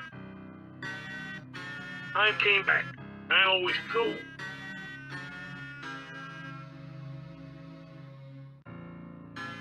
Well, do you remember the last time we saw each other, Sportsy, and who said that I was outnumbered?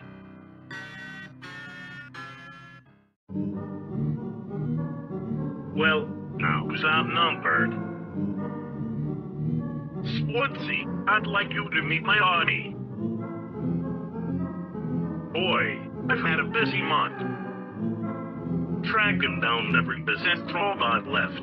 Every nerded soul back at my disposal. Robots possessed by dead kids. Robots possessed by dead night gods. This is my Artie. Now who's outnumbered? I locked the front truck on the way in, too.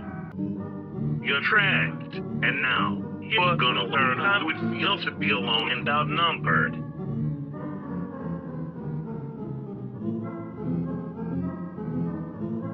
Oh, and what do you mean by that?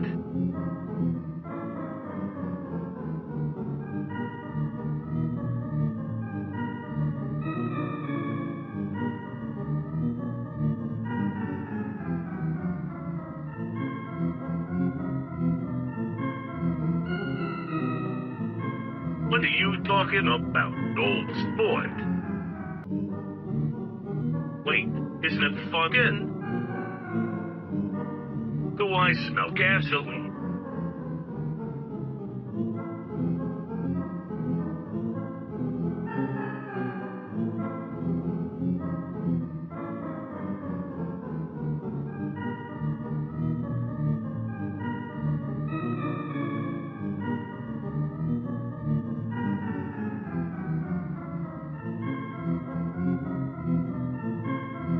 Clever, very clever. Gathering us all here? What? There's just one error in your plan, old sport. There's no way out, or anyone. If you strike a match, you're gonna burn with the rest of us.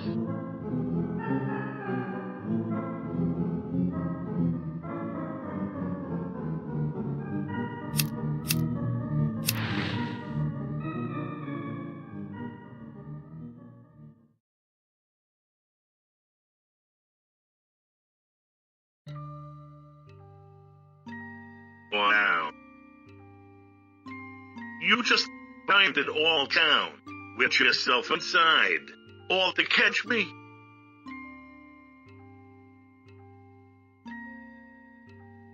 But what it's worth, I'm glad it's all over now.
Cozy.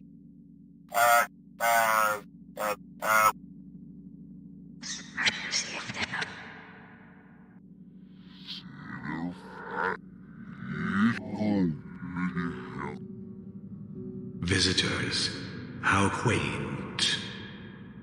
Has Judgment Day finally come?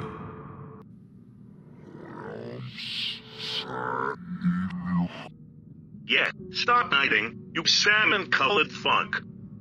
As you wish.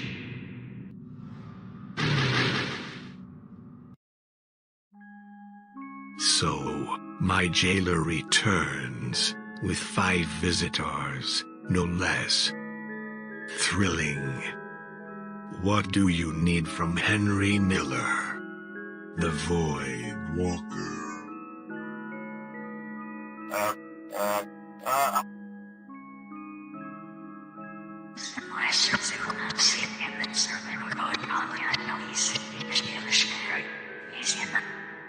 Oh, how amusing. If you think there's any hope of saving my poor, fragile little soul, you're mistaken. Oh, no. I'm just here to clobber you a fuck ton of times. Over the head. William. Oh, how bitter. You've finally found me, and you've decided to join the others in killing me. Fancy that. I sure have, Henry. My God, you really pulled the wool over my fucking eyes. You know that? I don't know what you did to my head, but I can't forgive you for what you've done. For what you've done to me and everyone else. This has been a long time coming. What I've done? You helped me, William. Every step of the way. I couldn't have done it without you. Or likely, I could have. With another human meat shield. Or, apologies, whatever you are. You look about as human as the rabbit suit that you used to wear. I never figured out exactly what you were, but a human, you are not.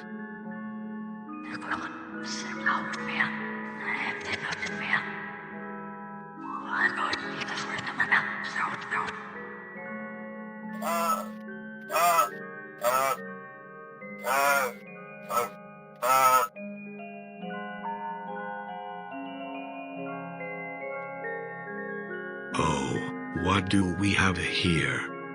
A gigantic, soulless, orange infant, 2 rotary phones, a sock puppet, the purple Muppet baby that the world tried to forget, and the dog of Christmas past. I'm Dr. Henry Miller. And I'm going to teach you all what you failed to learn the first time I slaughtered each and every one of you.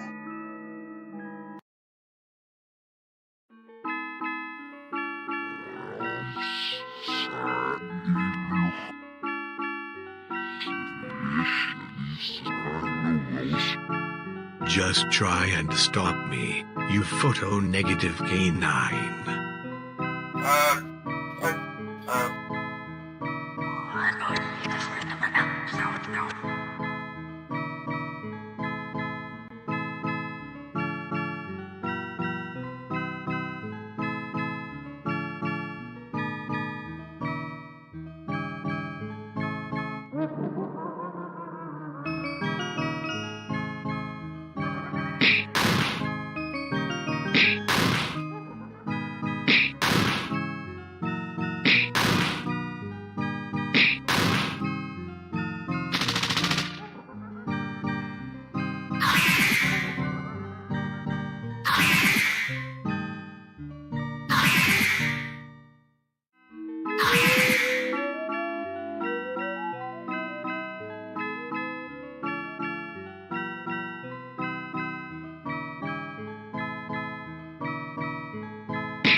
Attacking with physical blows.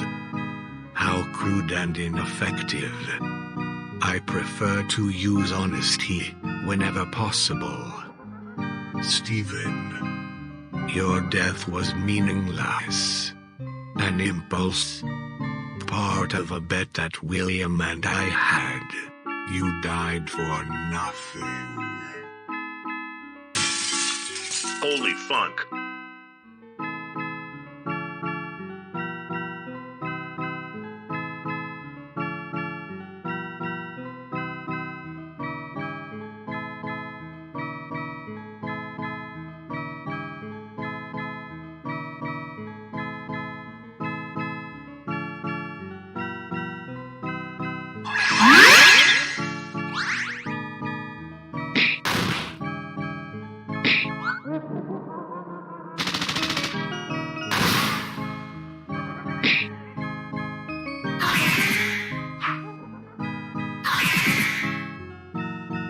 Time to address the other absurd telephone man here.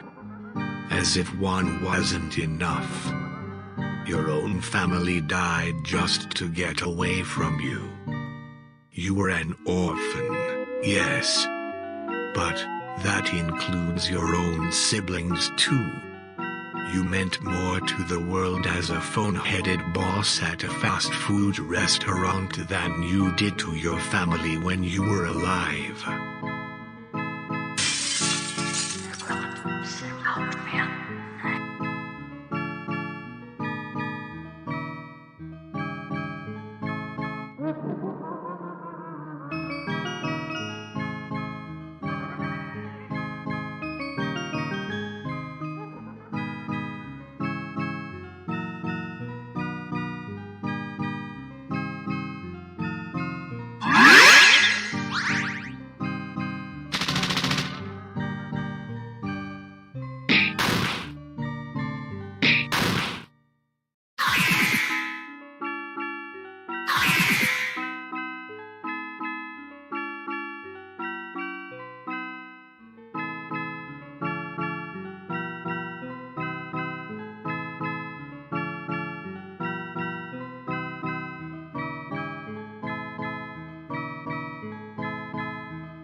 Time to address the sock puppet in the room. You couldn't save a single one of those children, and you sure as hell can't escape me. You couldn't that day at the diner, and you certainly can't now.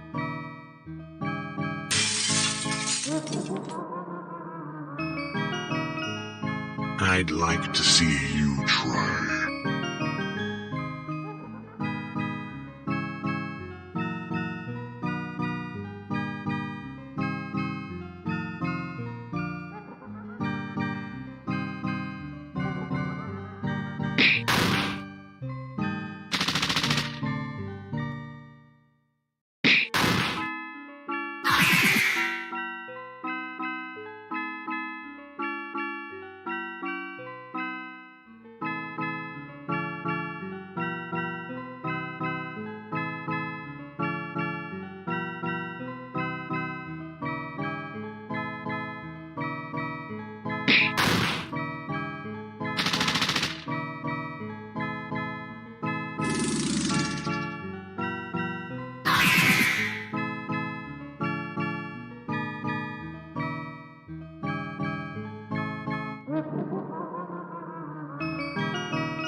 weary of you.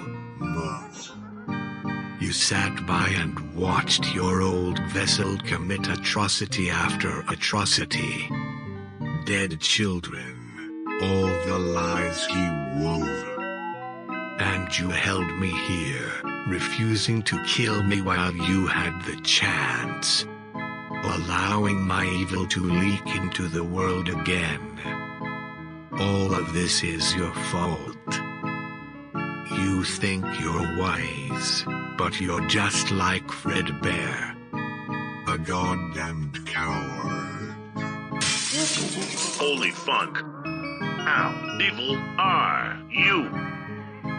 You helped me, didn't you? You've always helped me. You poisoned my brain. You broke me. You ruined my life. You had no life. You were always broken. I merely played with you, toyed with your affections. That's not true. You've killed just as many children as I have, William. The same hell that I was spared awaits you soon.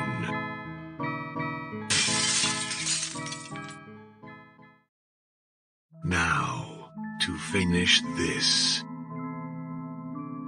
Jack, You are a cancer. You have no soul inside you. No life inside you. No right to exist.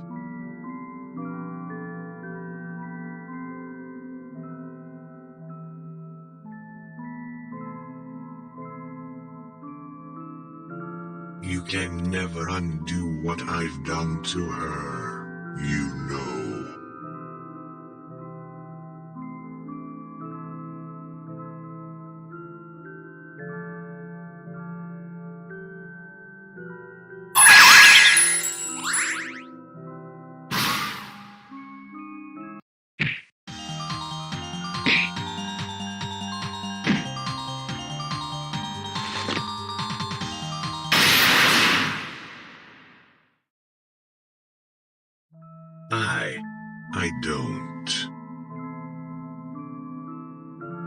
I don't understand. I'm the protagonist.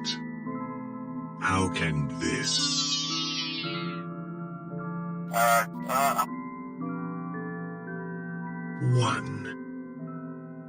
One. Let me tell you, I have been sealed here for an epoch. And yet, my influence, the culmination of my being, I leaked into your world. Go ahead, let me die. I'll be back. I always. Shut up and die, you pink funk. God damn it.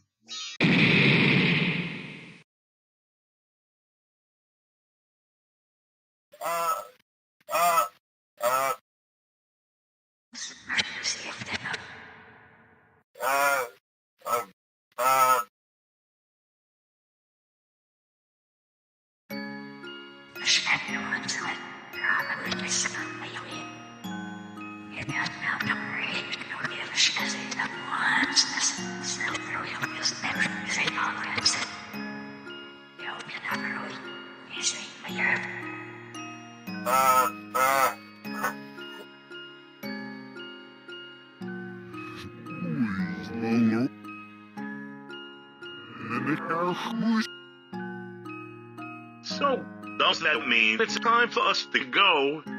Our happiest day.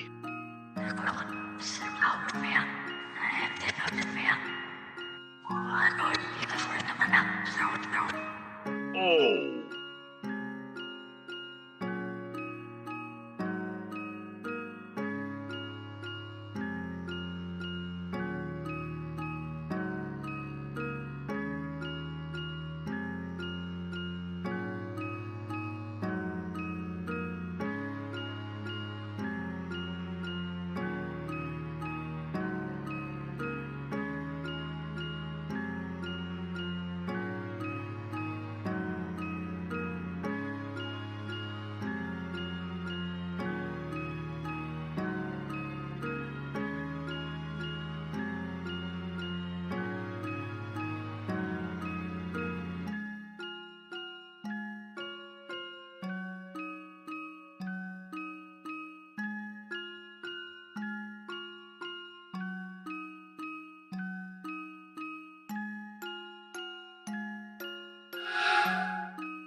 So, just me and you now. Hey, Sportsy.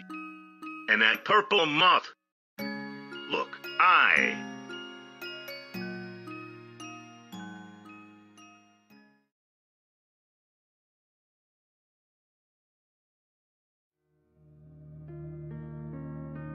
You mean...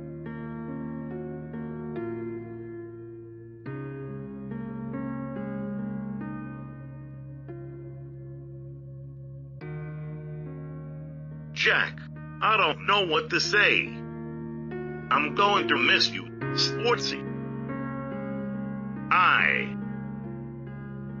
I won't go. I can't go. I can't lose both you and Henry. You're the tangerine to my ambition, the clementine to my own marriage line. I'm not strong enough to go alone. Not again.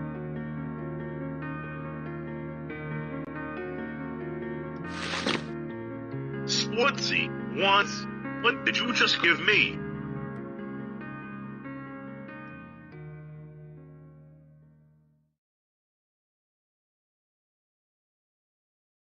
You're so...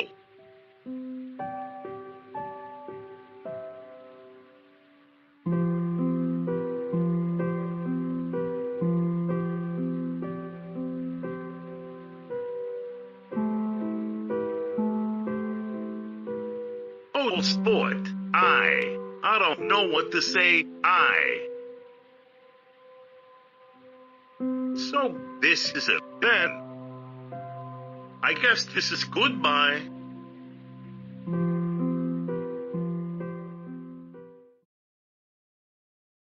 Dave, you are a complete and utter weirdo. It shouldn't be at all hard to say goodbye to you. And yet, it is. Sportsy, Goodbye, William. I hope you can find peace with what you've done.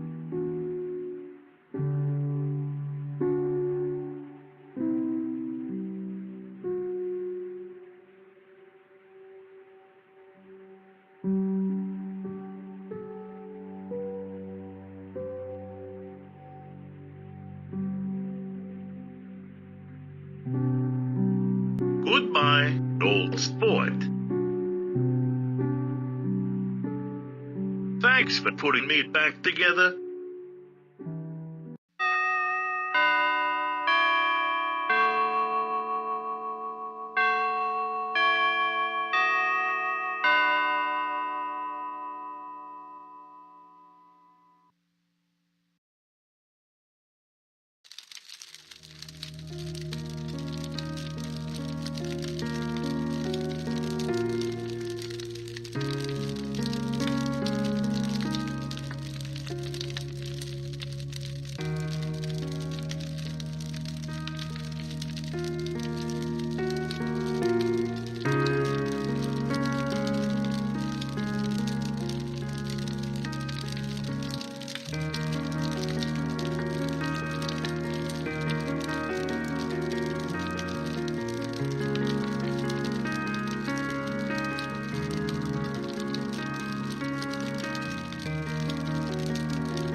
Hello, I am Alan Johnson with the Los Angeles News Network.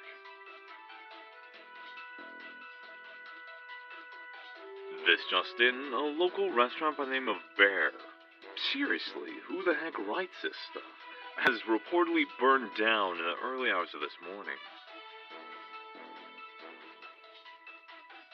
The restaurant was known for its large bust of a violent yellow bear head above the door of the restaurant. The restaurant was a local hit and the last official franchise Freddy Fazbear Pizza location. No human casualties were recorded, with the exception of the restaurant's owner, Mr. Jack Kennedy. Kennedy's charred remains were retrieved from the wreckage by the Los Angeles Fire Department. On his body, wrapped in fireproof laminate, was a last will and testament. The will contained a request to the city council to convert his land into a graveyard post-mortem, dedicated to the numerous children who had lost their lives in various Freddy Fazbear locations.